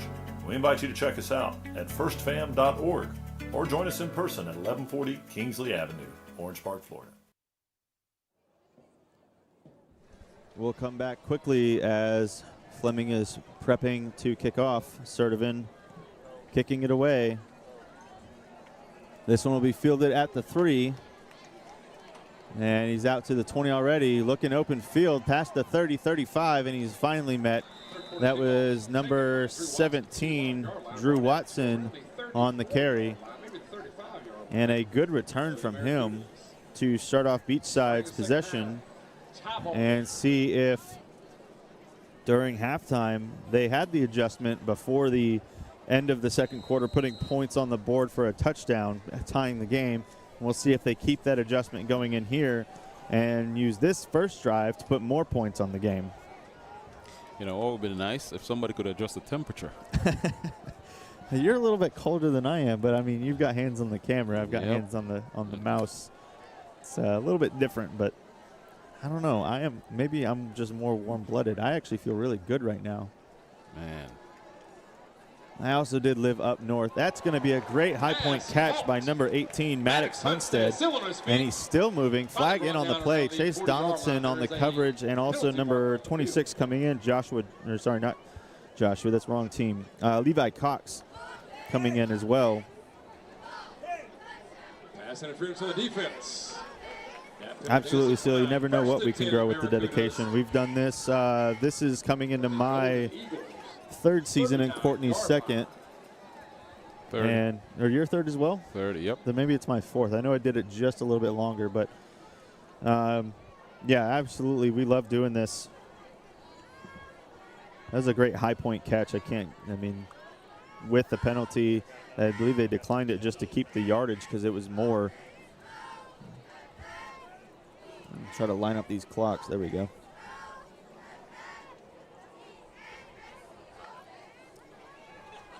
Nearly batted down by Jarius Rogers, but it is caught, and he's got some good yardage, and it looks like it's going to be enough for a first down. That was number 17 on the catch, Drew Watson, who is the one that ran out the kick to get them good field position, and they've just continued downfield from here. A good start to the half. They definitely have switched this up, though, because they were using run game, and now they are using passing game. But their passing game seems to be working for them. And I don't know if they're catching Fleming's defense sleeping or if they just have found better matchups.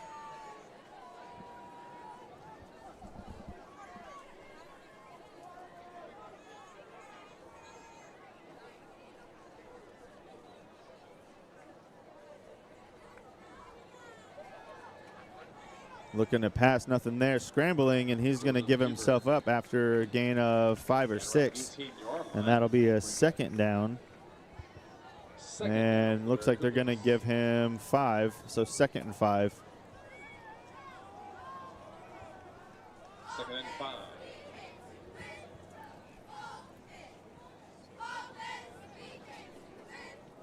My clock, I don't know if it's like a half second too fast, but I'm having to do backwards adjustments a lot just because it's not matching up. Try to stay at least a second or two behind so I have second time to react, but it seems like it still catches up. All right, Jordan back to pass, looking left-hand side. Good open position for his receiver. And that is number 17 again, Drew Watson, touchdown. to Watson. Beachside Barracudas. A great open field route that he ran to separate himself from his coverage. And that's going to, again, like we said, put them up 6 points for a Beachside touchdown early in this third quarter. That's exactly what they wanted, and that's exactly what they got. It seemed easy, was it? I would say that pass seemed like one of the easiest passes of that drive. But that I was mean, the entire longest pass. drive. It definitely did. Like we said, that I think they either found better matchups or just did a good adjustment on their side. We've got a stoppage. Definitely was, like I said, a better drive for them that we've seen this game, and maybe this is the kind of playing that helped them beat Ponte Vedra that we're seeing come out now.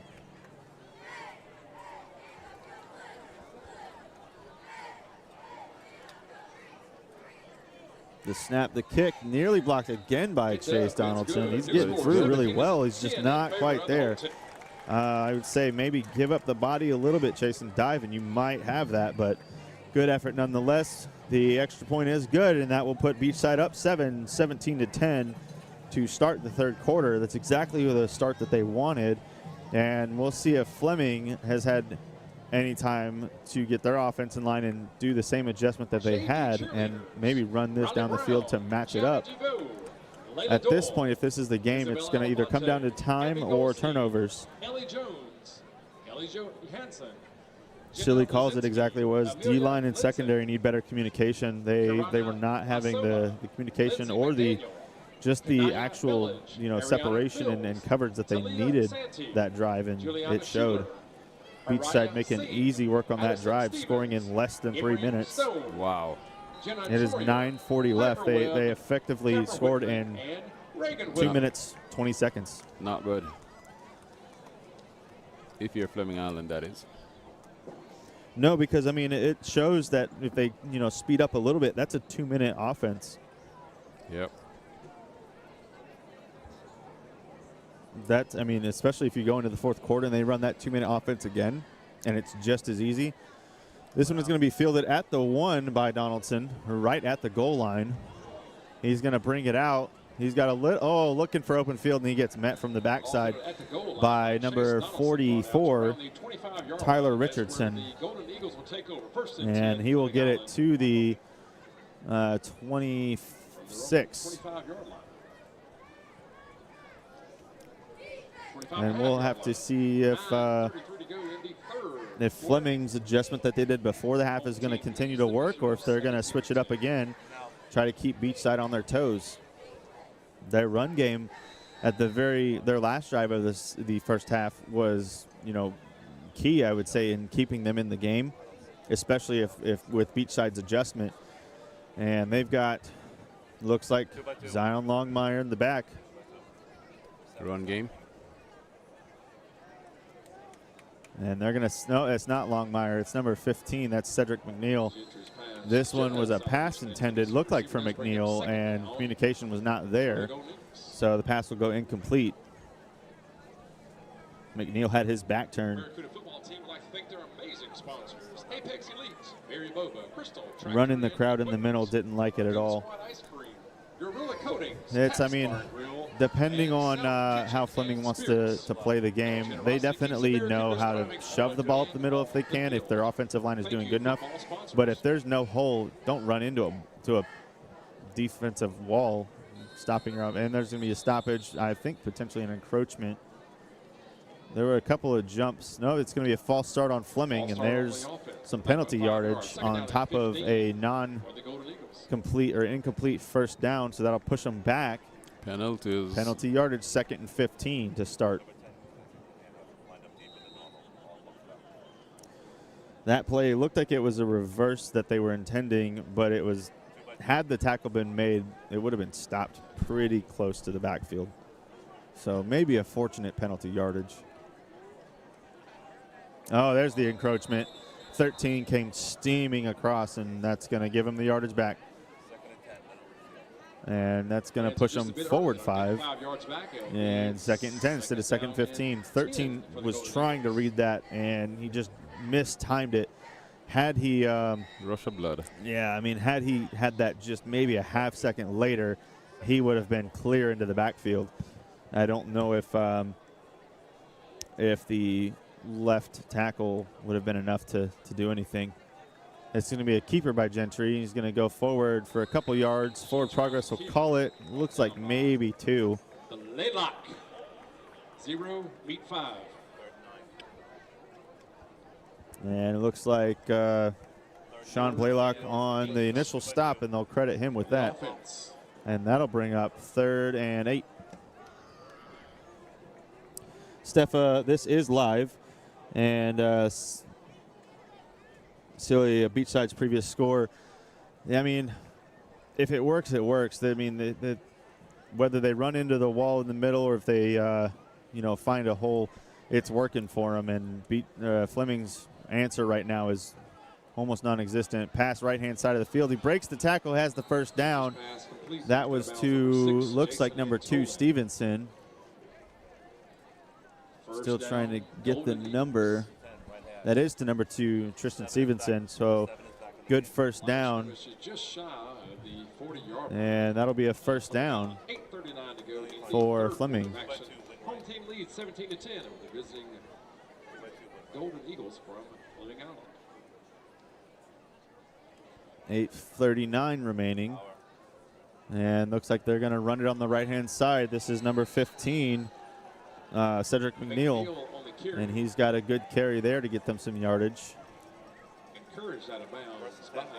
But it's going to be enough for a first down, and they're going to be spotted at midfield. And they've used just over a minute of ball game here. Again. And they're going to McNeil again. Same side, same play. He's got, looks like maybe 9 or 10 on that one as well. You know what? If he had managed to break that tackle. And there's an after the play flag. Possibly some extracurricular activities, putting laundry on the field. And it's definitely going to be a personal foul of some sort. We just got to see on who.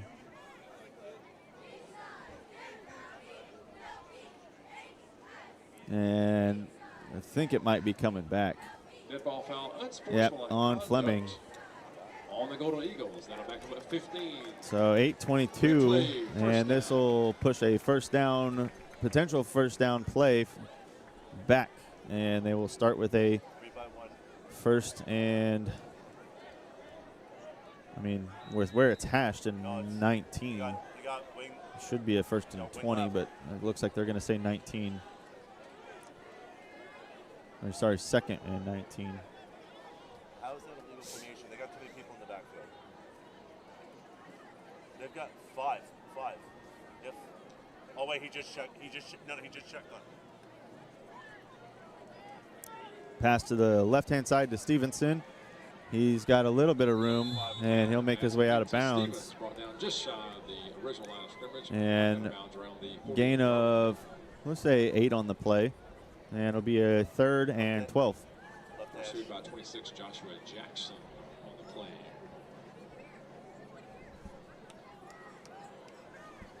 Trey right. 3rd and 12 for the Golden Eagles. Silly, I'm going to assume you saw that run that went, and then you haven't seen the penalty yet, but at least when the comment was made. Got to see some non-penalty yardage here from Fleming to keep them in this game. It's going to be to Stevenson again. Hit immediately. It's going to be an incomplete pass. Big hit as he was met right when that pass got to him, and that'll bring up.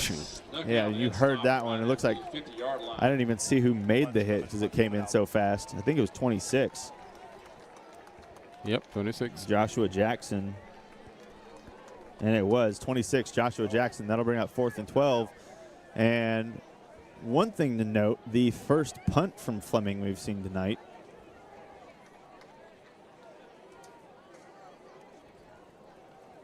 And after the incomplete pass, we'll have 8:11 remaining.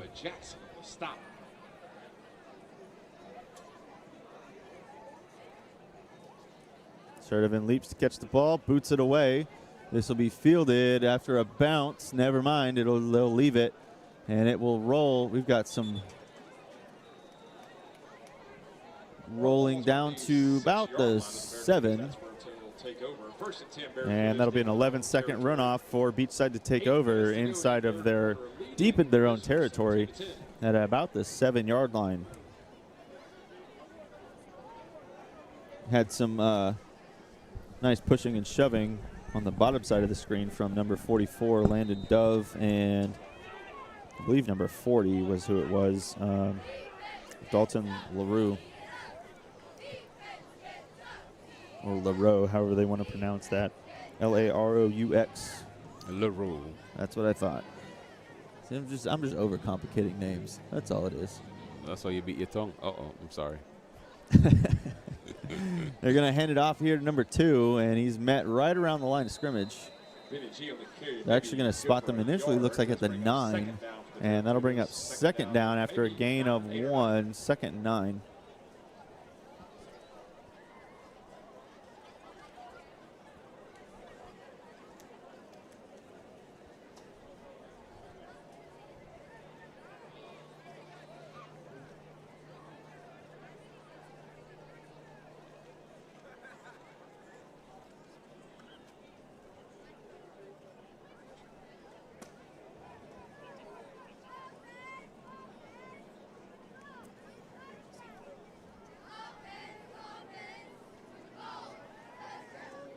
Caught by number 1, Brennan Monaco, and met pretty much almost immediately.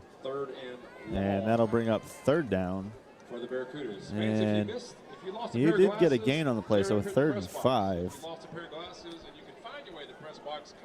Fleming's defense, if they can hold strong here, would give them really good field position, depending on the punt return. But they've got to make a stop here in order to get that. It's actually going to be a 3rd and 5. We'll call it 3rd and 5, 3rd and 6. Can't quite see the mark from here, but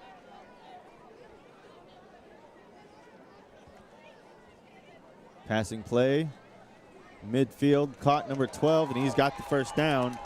That's Aiden Kugler, and he is still going. He is, sorry, not number 12, 17, looks similar. Drew Watson, and he's going to be brought down at about the 35. That's going to be a first down and an official timeout for a water break. We'll be back right after this message from First Baptist Church of Orange Park. Stay tuned with this exclusive coverage, Tuesday Night Lights, Fleming Island versus Beachside. First Baptist Church of Orange Park was founded in 1921. Suffice to say, much has changed in Orange Park, Clay County, and the world since then. Though much has changed in the world, our mission remains the same. We are a church intent on fulfilling that mission and are strategically engaged in our community through partnerships with local schools, sports teams, veterans organizations, and more. We are a family equipping church. We invite you to check us out at firstfam.org or join us in person at 1140 Kingsley Avenue, Orange Park, Florida. All right, welcome back. And girls soccer So he says, let's go 21. Garrett Dewey giving some shout-outs. That's this week. 6:21 remaining in your third. And Beachside is pushing down the field. They're currently at their own 35. Looking to make it, obviously, to the 45 and further on their first down. Man in motion, snap taken, faking the handoff. Passing, looking, nothing going. And he'll try to scramble. He'll make it just past the initial line of scrimmage. It's going to be 2nd and 9. 2nd and 8 after a 2-yard gain.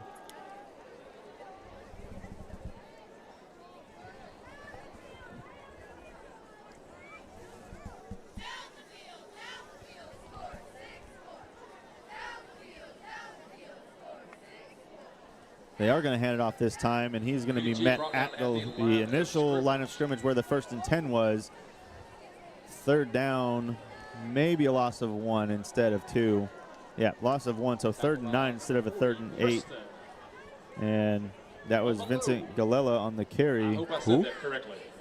Galella, making me say it again.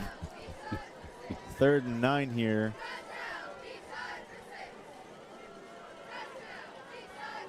I expect a passing play. They're actually going to spot it back and at the line of scrimmage, and there's a penalty flag. It's encroachment and some free yardage. So this is going to make this a much more manageable from a 3rd and 8 to a 3rd and 3. And what would have had to have been a passing play is now up for contention for a run with a 3rd and 3.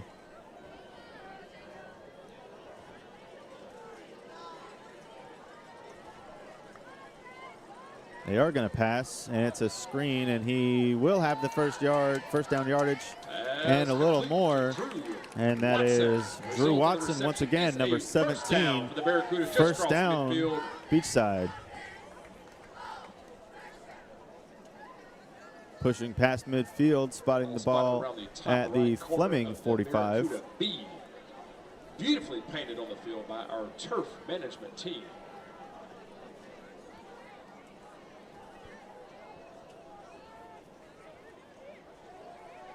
I'd say Beachside has almost a methodical approach to this, just, adjusting with every play that doesn't work, and it's working for them.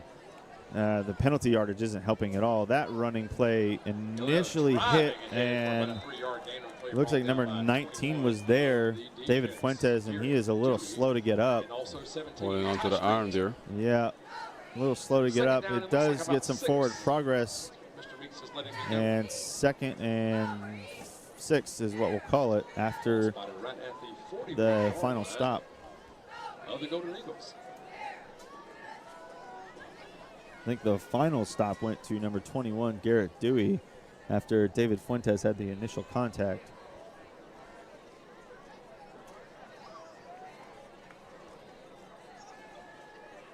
Looking to pass left-hand side of the field. His receiver is open if he can catch it, and it looks like he came down with it. It is caught at the 10.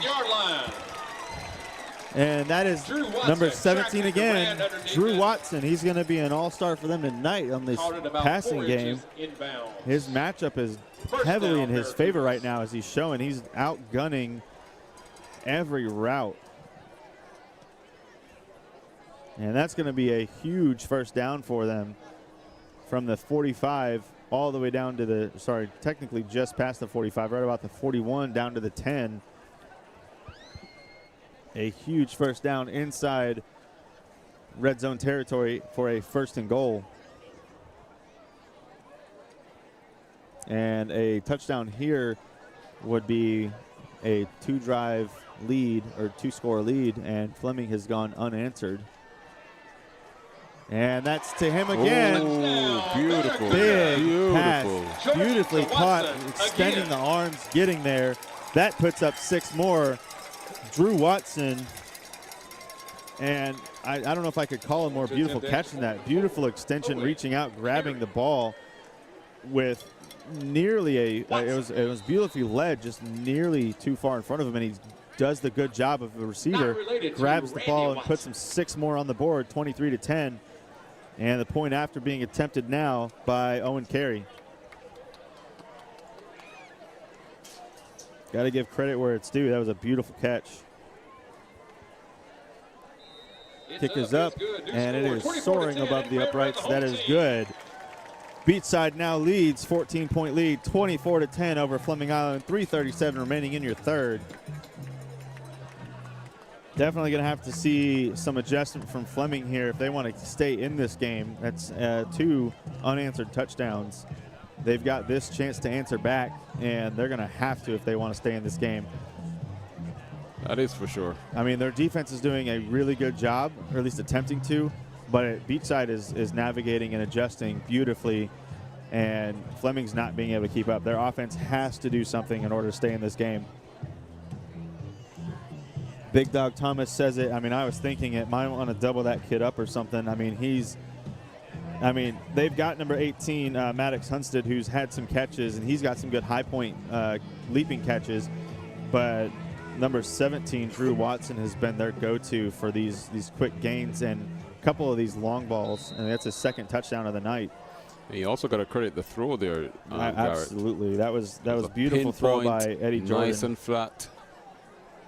Right where it needed to be. Weighted. I mean, both passes, the long pass to get him down to the 10, and then the pass right after to the same player. 2 different style passes, 2 beautiful passes. You've got to give credit where it's due, and he is throwing them where they need to be. This kickoff looks like it's going into the end zone, and it is. So touchback, and Fleming will come out to their 20. 3:37 remaining, 24-10 in the third. We'll be back right after this. Baptist Church of Orange Park was founded in 1921. Suffice to say, much has changed in Orange Park, Clay County, and the world since then. Though much has changed in the world, our mission remains the same. We are a church intent on fulfilling that mission and are strategically engaged in our community through partnerships with local schools, sports teams, veterans organizations, and more. We are a family equipping church. We invite you to check us out at firstfam.org or join us in person at 1140 Kingsley Avenue, Orange Park, Florida. Fleming will take over at their 20. 1st and 10. Not enough of a jump for an encroachment. They're going to run it into the center of their line for a gain of about 2. And looks like that was Brady Digman on the carry, number 3. Second, and we'll say 3 on the carry. 2nd and 7. Make them beat you running the ball or throwing to someone else. I mean, you're going to have to at this point. His catches, I mean, Beachside stated their stats at the beginning of the game. I don't think we were starting the stream at that point, but 3 of their receivers, I believe actually 2 of their receivers have 500 yards. One has 400, another has 300. So this is going to be heavy pressure, and he's just trying to get out of bounds. He's going to leap and throw, and receiver couldn't catch it. He had 2 near there, number 5 and 18.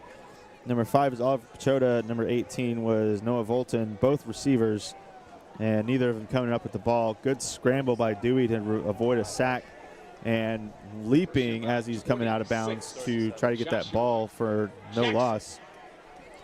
And 3rd and 7. I mean, their quarterback has nearly had a 1,000-yard passing season as well. I think he's at like 900 yards, as they said. I mean, he had to have had more than that. I didn't quite catch his stats, but a run here is going to put them Longmire on the run, and it'll be 2 or 3 yards, so put them 4th, and I'll say 4. And Sturdivant comes on to what I would think is punt this away.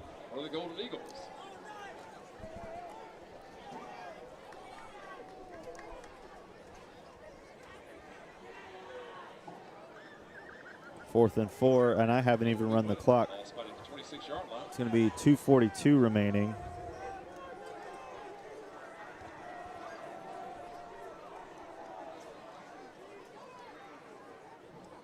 And Sturdivant boots this away.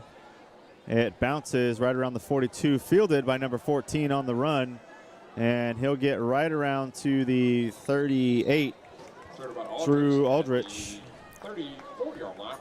A good running grab by him to stop a ball that would have rolled even farther on that bounce. That was definitely going to take a good Fleming hop or 2, and good on him to field that for Beachside and getting them a little bit of forward momentum.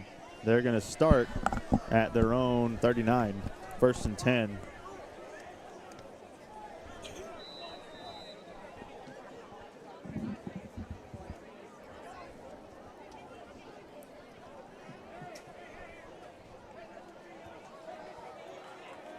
Definitely need to see some motivation from the Fleming defense here, as a 3rd unanswered drive would be detrimental to their trouble. Yeah, be detrimental to them in this far in the game.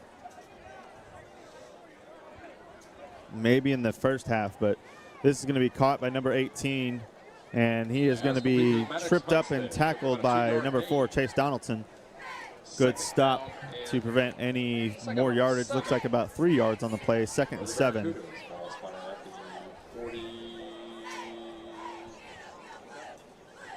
Ball will be set at the 44. Sorry, 43. 3-yard line.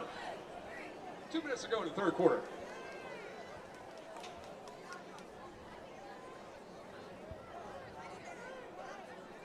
Eddie Jordan with Vincent Galella in the backfield.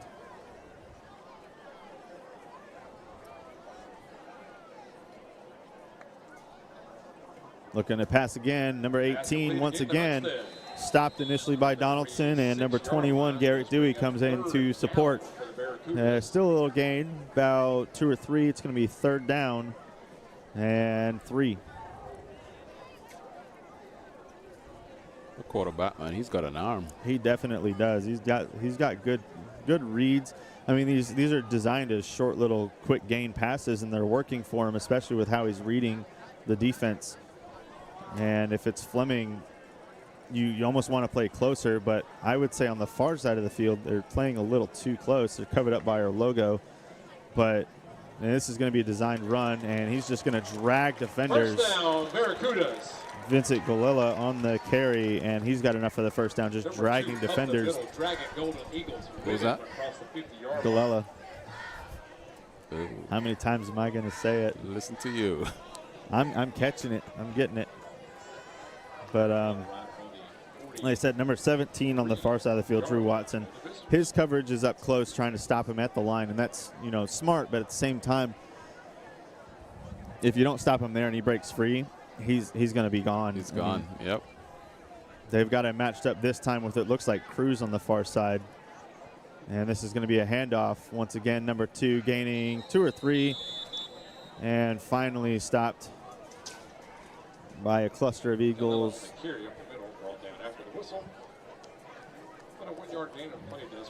We'll say 2nd and 8. And this should finish up the 3rd quarter. And that's the end of the 3rd quarter. That'll end your 3rd quarter, so we'll have a field flip. And the ball should be spotted at about with how they've shuffled it around, I don't know at this point. Field flip. And Beachside will continue their drive. 2nd and 8 going into the 4th quarter. And Fleming needs a stop here if they want this game to continue anywhere towards their favor. 24-10 is your score. And we'll be right back after the field flip and a message from First Baptist Church of Orange Park. This Church of Orange Park was founded in 1921. Suffice to say, much has changed in Orange Park, Clay County, and the world since then. Though much has changed in the world, our mission remains the same. We are a church intent on fulfilling that mission and are strategically engaged in our community through partnerships with local schools, sports teams, veterans organizations, and more. We are a family equipping church. We invite you to check us out at firstfam.org or join us in person at 1140 Kingsley Avenue, Orange Park, Florida.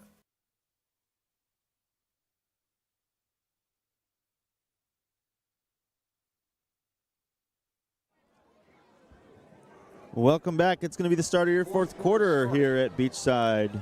Beachside's pushing into Fleming territory. The ball at the 41, 2nd and 8.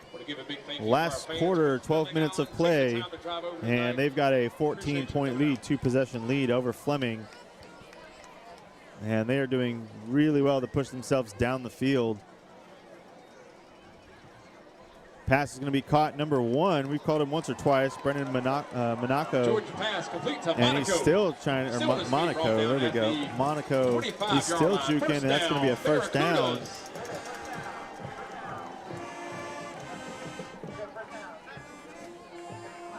There goes the arm of the quarterback again. Yeah. Just picking out players at will. Silly says too many yards. Let's go defense. They're definitely giving up more than they did in the 1st quarter. They had an unanswered 1st quarter with 3 points, and I bet you they're wishing they could go back to whatever play style happened there. Because at this point, Beachside is proving why they deserve that district title. Beachside just in their 3rd year. They started in 2022. And good school, good open hole, number 2. He does get wrapped up a little bit, tripped by Chase Donaldson, but eventually getting down into the 12, we'll say 14-yard line is where they're spotting it.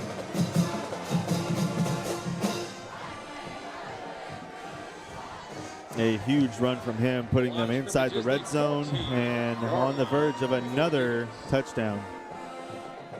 Just under 11 minutes. I mean, they've gone both ways. Their last drive was a lot of passing, and this drive has been a lot of running. They're just switching it back and forth, and if you're Fleming right now, you're trying to figure out how to adjust Well, to stop Beachside, this. they've really grown into the game because, like you said, the first quarter they were almost not in it. But I since almost then, feel, I mean, here's another run. He's going through the middle, plowing through a hole, carrying another defender. And there's going to be a penalty on Cruz, far side of the field closest to us. And after the whistle was blown, him and number 14, Drew Aldrich, tangled up, and he just kind of shoves, and Aldrich takes a fall, and that's going to draw a personal foul that'll put them right on the goal line. Right up close to it, at least. It's going to be waiting for it to get called. Yep, after the play, personal foul, and it's going to be on Cruz. On Fleming Island, it will probably be half the distance to the goal line. Let me correct the clock as I didn't stop it with the penalty. I almost feel like Beachside's first quarter was them just kind of testing the Fleming defense, seeing how they were going to respond. And since then, they've done really great adjustments. well, this is them saying to them, let's see you do Friday again. Yeah, this is going to be just inside the 5, right around the 4. First and goal, Beachside. Looking and knocking on the door once again.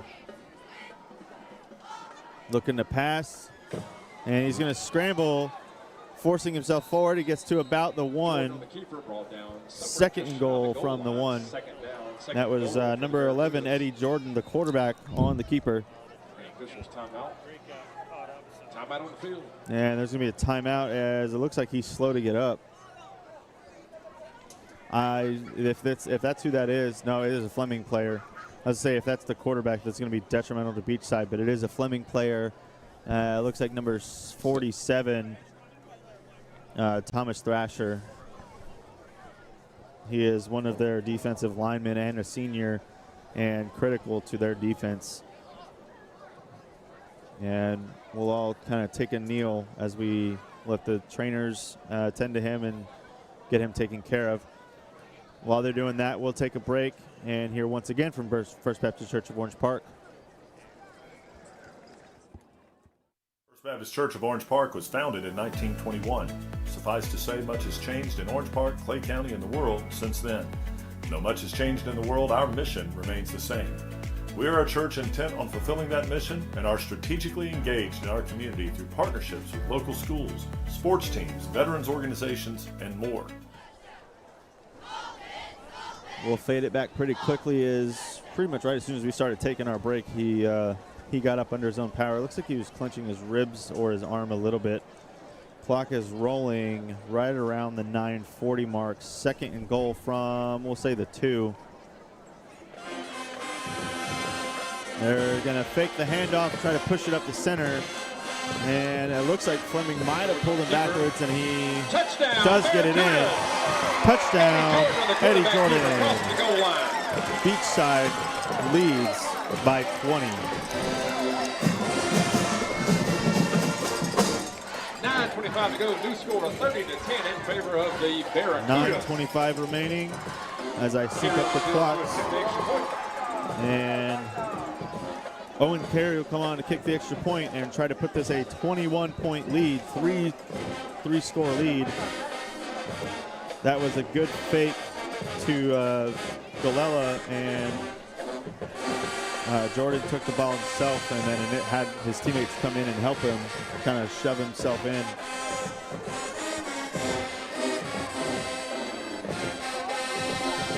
The snap, the hold, the kick. It's up, it's good. And it soars through the uprights. Beachside leads by 3 scores, 31-10. 9:25 remaining. And now at this point, if you're Fleming, you have to come up with something. Defensively and offensively, you're 3 scores behind. And with how in 2.5 minutes, that's that 2-minute offense we talked about.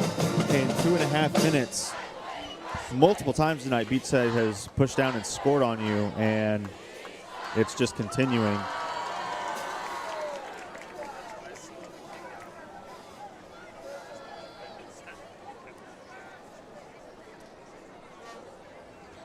Well, I wasn't at the Friday game, but I know they were down late in the third and they came back to win. They definitely were, and again, I'm not trying to discount that, but Fletcher did have a severely losing record. So that's why I was saying I was a little surprised they were down and that game was as close as it was with Fletcher's record. And this Beachside team just kind of proving why they are where they're sitting in the districts, because again, they beat Ponte Vedra and Ponte Vedra is in first. So this would give them that title. They've effectively won against the toughest team in the district right now. And not to discount Fleming at all, because we love and support them along with all of our clay teams. Fleming is kind of one of our go-to home teams, but Fleming is not proving themselves here to be that number 2 spot. And we've said that a few times throughout the season, and they almost do what the Jaguars do and play down to the team that they're playing against. Not to discount the Jaguars at all.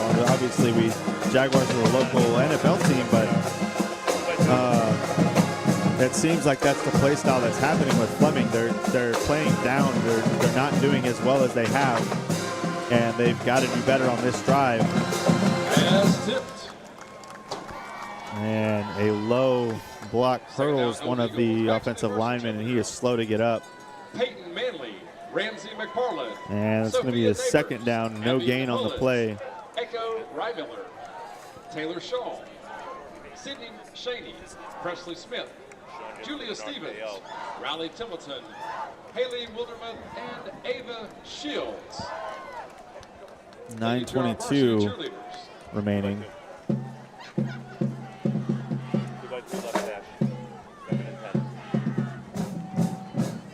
Fleming with a 2nd and 10, no gain on the first one.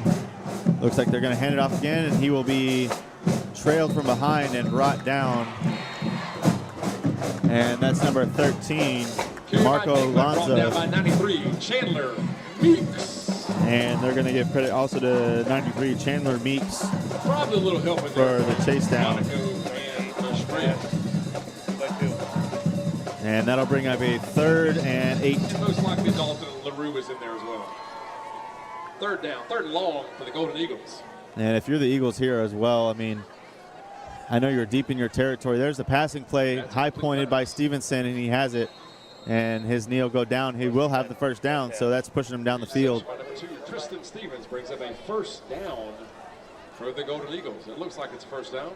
It is a 1st down. Ball spot on the 31-yard line. So we'll pause the clock for the chains to move, and that's a critical 1st down for Fleming. They need to push down this field, but they need to do it a lot quicker than they're doing if they want any more drives. Because at this point, if you're Beachside, big colliding hit, the ball caught. That's Stevenson again. That's number 3. And I believe number 5, Andrew Cruz and Sean Blaylock on the collision with Stevenson. 41-yard line. Sorry, not number 5, number, I believe 13. Yeah, number 13 was Marco Lanza again. This time it's caught by number 5, Oliver Pachota, and he continues for a few more yards. It's going to be a 2nd and 4. Ball down by Cruz and Ethan West on the tackle.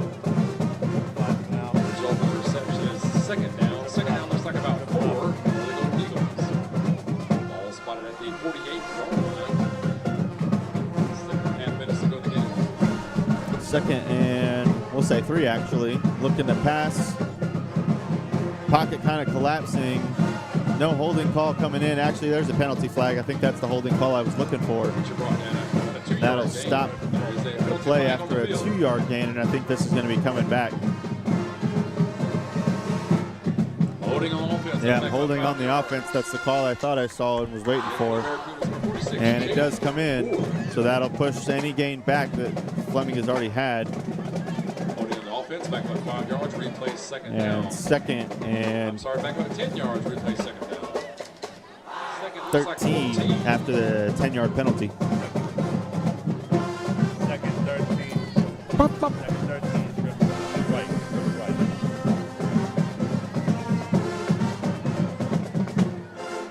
Looking to pass again.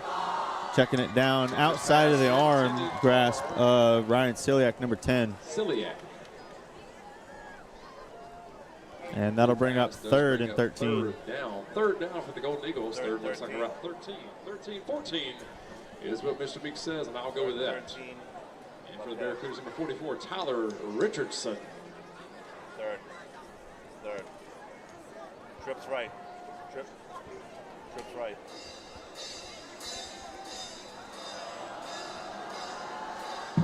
And if you're Fleming here, you need a 14-yard pass to keep this alive. Beachside bringing the blitz. Left-hand side of the field. That's caught. Jukes out his defender, and he's got enough for the first down. That is caught by number 5, Oliver Pachota. First down, Fleming Island. That's the chain movement that they needed, and I am completely off on the clock. 6:55 remaining. Now I'm at 6:15. Another passing play after the first down. Nearly sacked on the leaping.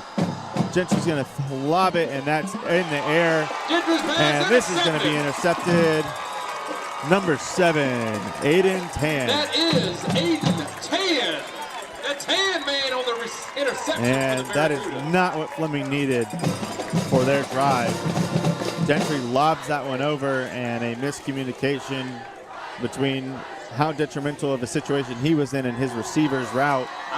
And that ball is in the air way too long and read beautifully for Beachside, and they come down with it. And that's a defensive turnover. And at this point, if you're Beachside, you don't even need to worry about a touchdown. You just run this clock out. 6-minute possession, and you can do it, or you score and just put some points on the board. Either way, it doesn't matter. Beachside Athletics would like to thank our amazing sponsors, Florida Power and Light, BurgerFi. Fleming's defense needs a defense turnover and a good one. Leslie McCurry with Berkshire Hathaway. I know we've seen Chase Donaldson with some pick sixes and some good plays. He needs to come up with something here along with Sebastian Cruz.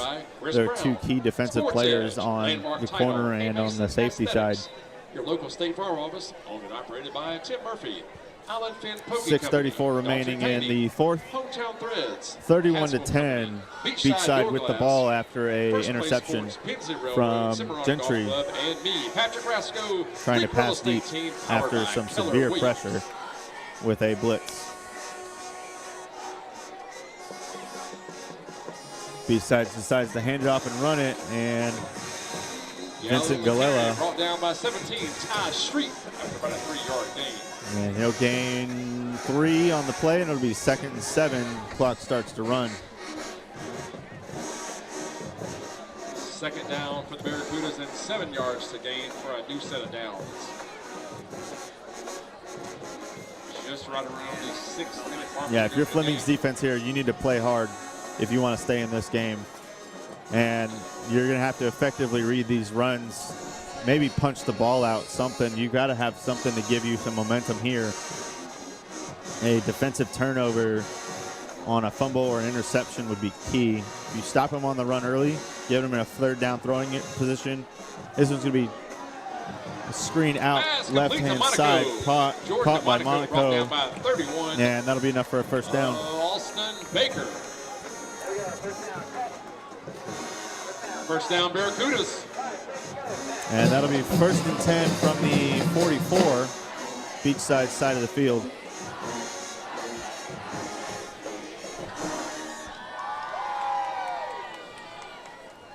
Clock will begin to roll. Ball is set.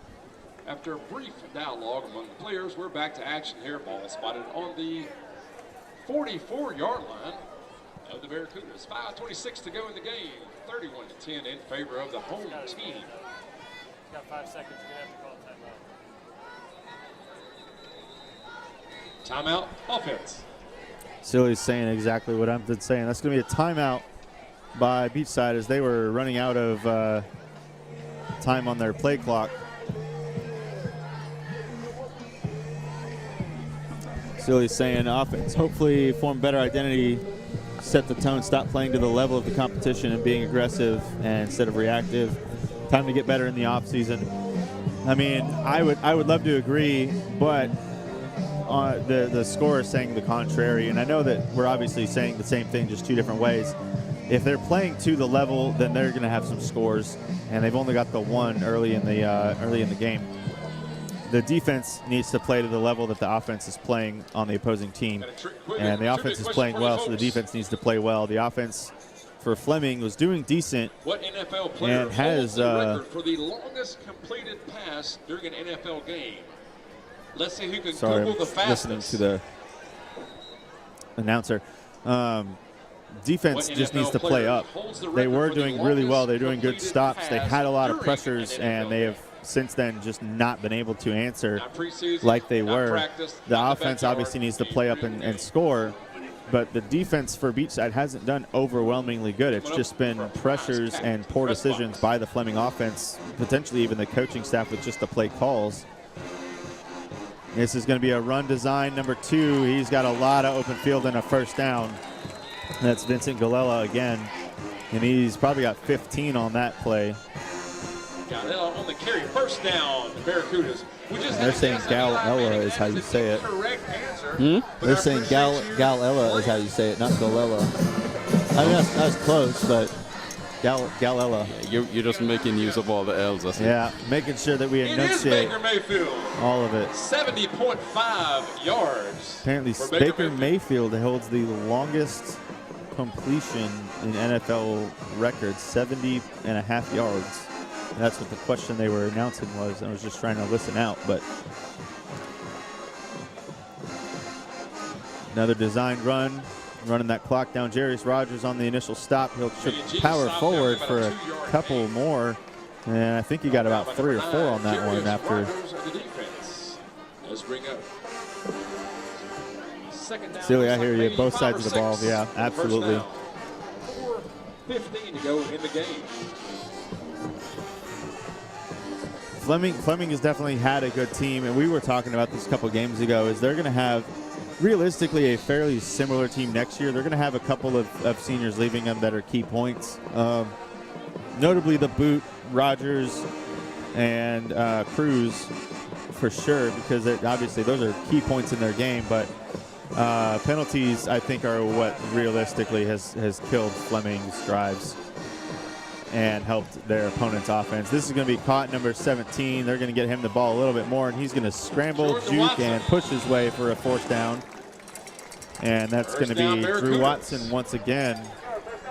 Drew Watson, and 17, Ty Street of the Golden Eagles. Yeah, Stephen Thatch. Yeah, penalties early by Fleming. Yeah, we've said that all season. I mean, Courtney and I both. You can't beat a dead horse, but your penalties. If you're in a good situation and you have huge penalties and personal fouls and all that, that just kills your momentum on defense and gives the opponent's offense exactly what they need, which is free yardage. In discipline. And, yeah, I mean, we've talked with a few of the coaches on Fleming after games and said, hey, what needs to change? And they've said it. I believe Orange Park is very similar. It's just discipline. It's just they've got to get better with how they're handling situations. This is going to be a handoff. Number 2, and it looks like Garrett Dewey was there on the stop. It's Vincent Galella. Held up by 17. Looks like they're going to give actually Ty Street, number 17, the credit. I saw 21, but my eyes must have been backwards. I had them crossed or something. I didn't say that. All right, 2nd and 3. Second and 4. Are the Barracudas. Yeah, they're definitely going to have some holes to fill with this offense and defense next year. The offense doesn't look like it'll suffer too much, but you're losing Cruz, you're losing Sertivin, you're losing Rogers. We call their names a lot. I mean, there's a couple in there that obviously we call, but you've got some key playmakers there. This is going to be passed to the right-hand side and caught, but a flag does come in. That caught was by Brennan Monaco, and penalty flag will come in. We'll wait for the official call. It might have actually fallen out of the referee's pocket. We'll see what it sorts out. Announcer saying fell out of the pocket accident. I don't think that throw fell out. That was thrown in there, buddy. It is holding on the offense. That'll back Holding on the offense, so that'll push them back from a 2nd and 4 to a 2nd and 14. Repeat the plays. 2 minutes and 3 seconds remaining.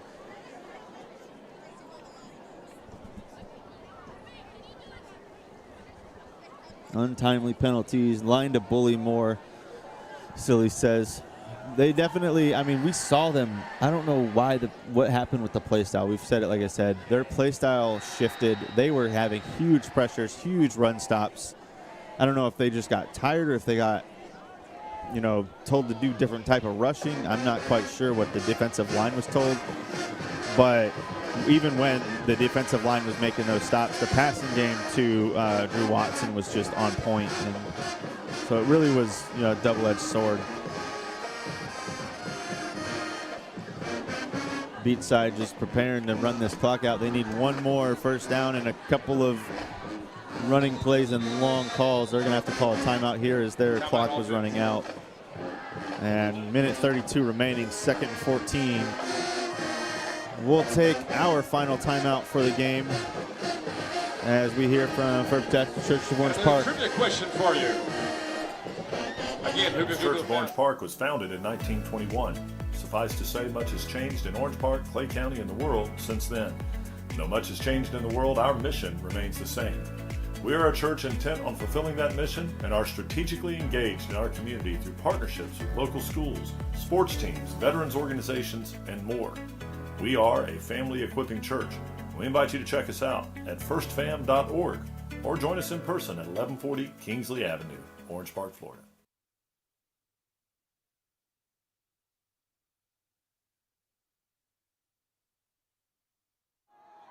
Wow, how do these kids do it?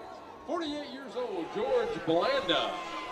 48 years George old. Blanda, the oldest player to play in the NFL at 48 years old. That's the trivia question that just happened. Minute 32 remaining in your fourth. Beachside with a lengthy 3-score lead, 31-10 over Fleming. Trying to solidify their district title. Handoff to number 2 to start the clock to Galella. That'll be 3rd down and I believe 11. For the Barracudas. Scratch that, 3rd and 10. 3rd and 10 for the Barracudas. And this clock will run down towards the minute mark. They need a first down here, and that'll effectively run the clock out. Those of you with fast thumbs out there, what's the age of the youngest player to ever play? So in there'll the be National no Football League? Youngest player to golden ever comeback? play No golden in the comeback National Football unless League. they Was how have old? somehow 4 really good long passes Less than 1 minute. after they recover onside kicks and such, and I don't see that happening with 45 seconds remaining. And it's going to be a handoff again. This is going to be stopped short, but that's going to bring up 4th down, and even with 35 seconds on in the play clock at 40 seconds, that's going to be the end of the game. Both teams will start to line up at half. And I don't even think they're going to line up. But this victory for Beachside gives them the victory that they needed to secure the district title. The announcer called it at the beginning of the game. I don't know if he had future insight or he was just very confident in their team, but it proved here tonight why Beachside was ready for that district title. They beat Ponte Vedra, who again had arguably the toughest position in the district to win at 3-1, and Beachside here already beat them earlier in the season and then beats Fleming Island to secure that victory. They're going to advance to 4-1. Fleming will fall to 2-2. Coaches, staff members. Sorry, 3-1 for Beachside, 2-2 for Fleming. And that'll be the end of the district. Silly says, thank you guys so much for the amazing work y'all do. Have a blessed night. Go Eagles. Dedicated fans is what keeps their spirit alive. And I know they appreciate the support all their fans give. We appreciate all the support you guys give to us. And you see left-hand side of your screen, Jarius Rogers and Sebastian Cruz finishing up their final season as a senior. This is definitely one that they wanted to win. And all I can say to them going into their collegiate levels is stay motivated, stay learning, stay driven, keep up with the sport. You'll make it far. You guys are good players. You guys know how to read the game. You've got a lot of good mindset, and just ideology for the game, and it'll take you far if you want it to, or just enjoy it and play it while you can until you get old like me and Courtney, and we can't do that anymore. Find something else. Exactly. Beachside celebrates their victory, and with that'll be the end of the regular season. We'll definitely keep you guys updated, obviously, if we plan on any postseason runs. But I believe right now we've pretty much shifted our focus to the hard court and indoors, as it's starting to get cold this time of the year. It is. And not to say how cold it's getting, but my heater in my house isn't working.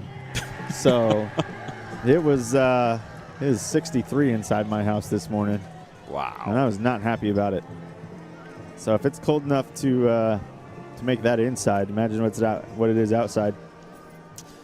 Donald Donaldson, hey, I caught you in the chat. Great year, boys. Thank all of you guys at SSB for the great coverage all year long. Go Eagles. Donald, if you can see if any of your family's here, we have one of your guys' seat cushions from the Creekside game. We'd love to get it back to you if you're still here in the chat. Stephen Thatch, I got it as a Beachside versus Niceville in a 4-5 matchup in the first round, is what Stephen Thatch says. Beachside versus Niceville.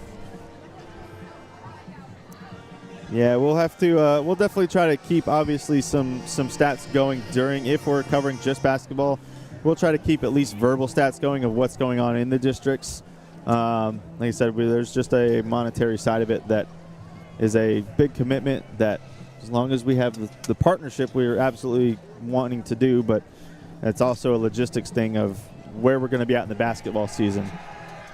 So with how we are set up, we either go to basketball or we go to football postseason. It's just how we're set up as a unit, and wanting to cover as much as both as possible. It's just depends on where we want to go. I think we're set up for basketball now, but like I said, we definitely will keep up some maybe some verbal updates, say what's going on with the team's postseason in the basketball season, and go from there. Donald said we'll do. Absolutely. We are actually parked just outside the gates. If they want to meet one of us there once we're wrapped up here, we would love to get that to them. Both of our cars are just sitting right outside the gates on the right-hand side of them. So we'll get it to them. I don't think it's sitting in our bag. It's probably sitting in one of the cars. But, yeah, heavy loss for Fleming Island. Good victory for Beachside. We appreciate all of you guys for your support, and definitely stay motivated, Fleming, and all those seniors. Keep your team motivated throughout the other sports that they have throughout the season, as it may be over for you as a senior on this sport, but keep your team motivated going into the next season. With that, we will end our Tuesday Night Lights special of Friday Night Lights on SSB. And once again, thank all of you for watching. Thank all of you for your support. And we'll have one last message from First Baptist Church of Orange Park, and we'll send it out with that. Thanks. Have a great night. The Baptist Church of Orange Park was founded in 1921. Suffice to say, much has changed in Orange Park, Clay County, and the world since then. Though much has changed in the world, our mission remains the same. We are a church intent on fulfilling that mission and are strategically engaged in our community through partnerships with local schools, sports teams, veterans organizations, and more. We are a family equipping church. We invite you to check us out at firstfam.org or join us in person at 1140 Kingsley Avenue, Orange Park, Florida.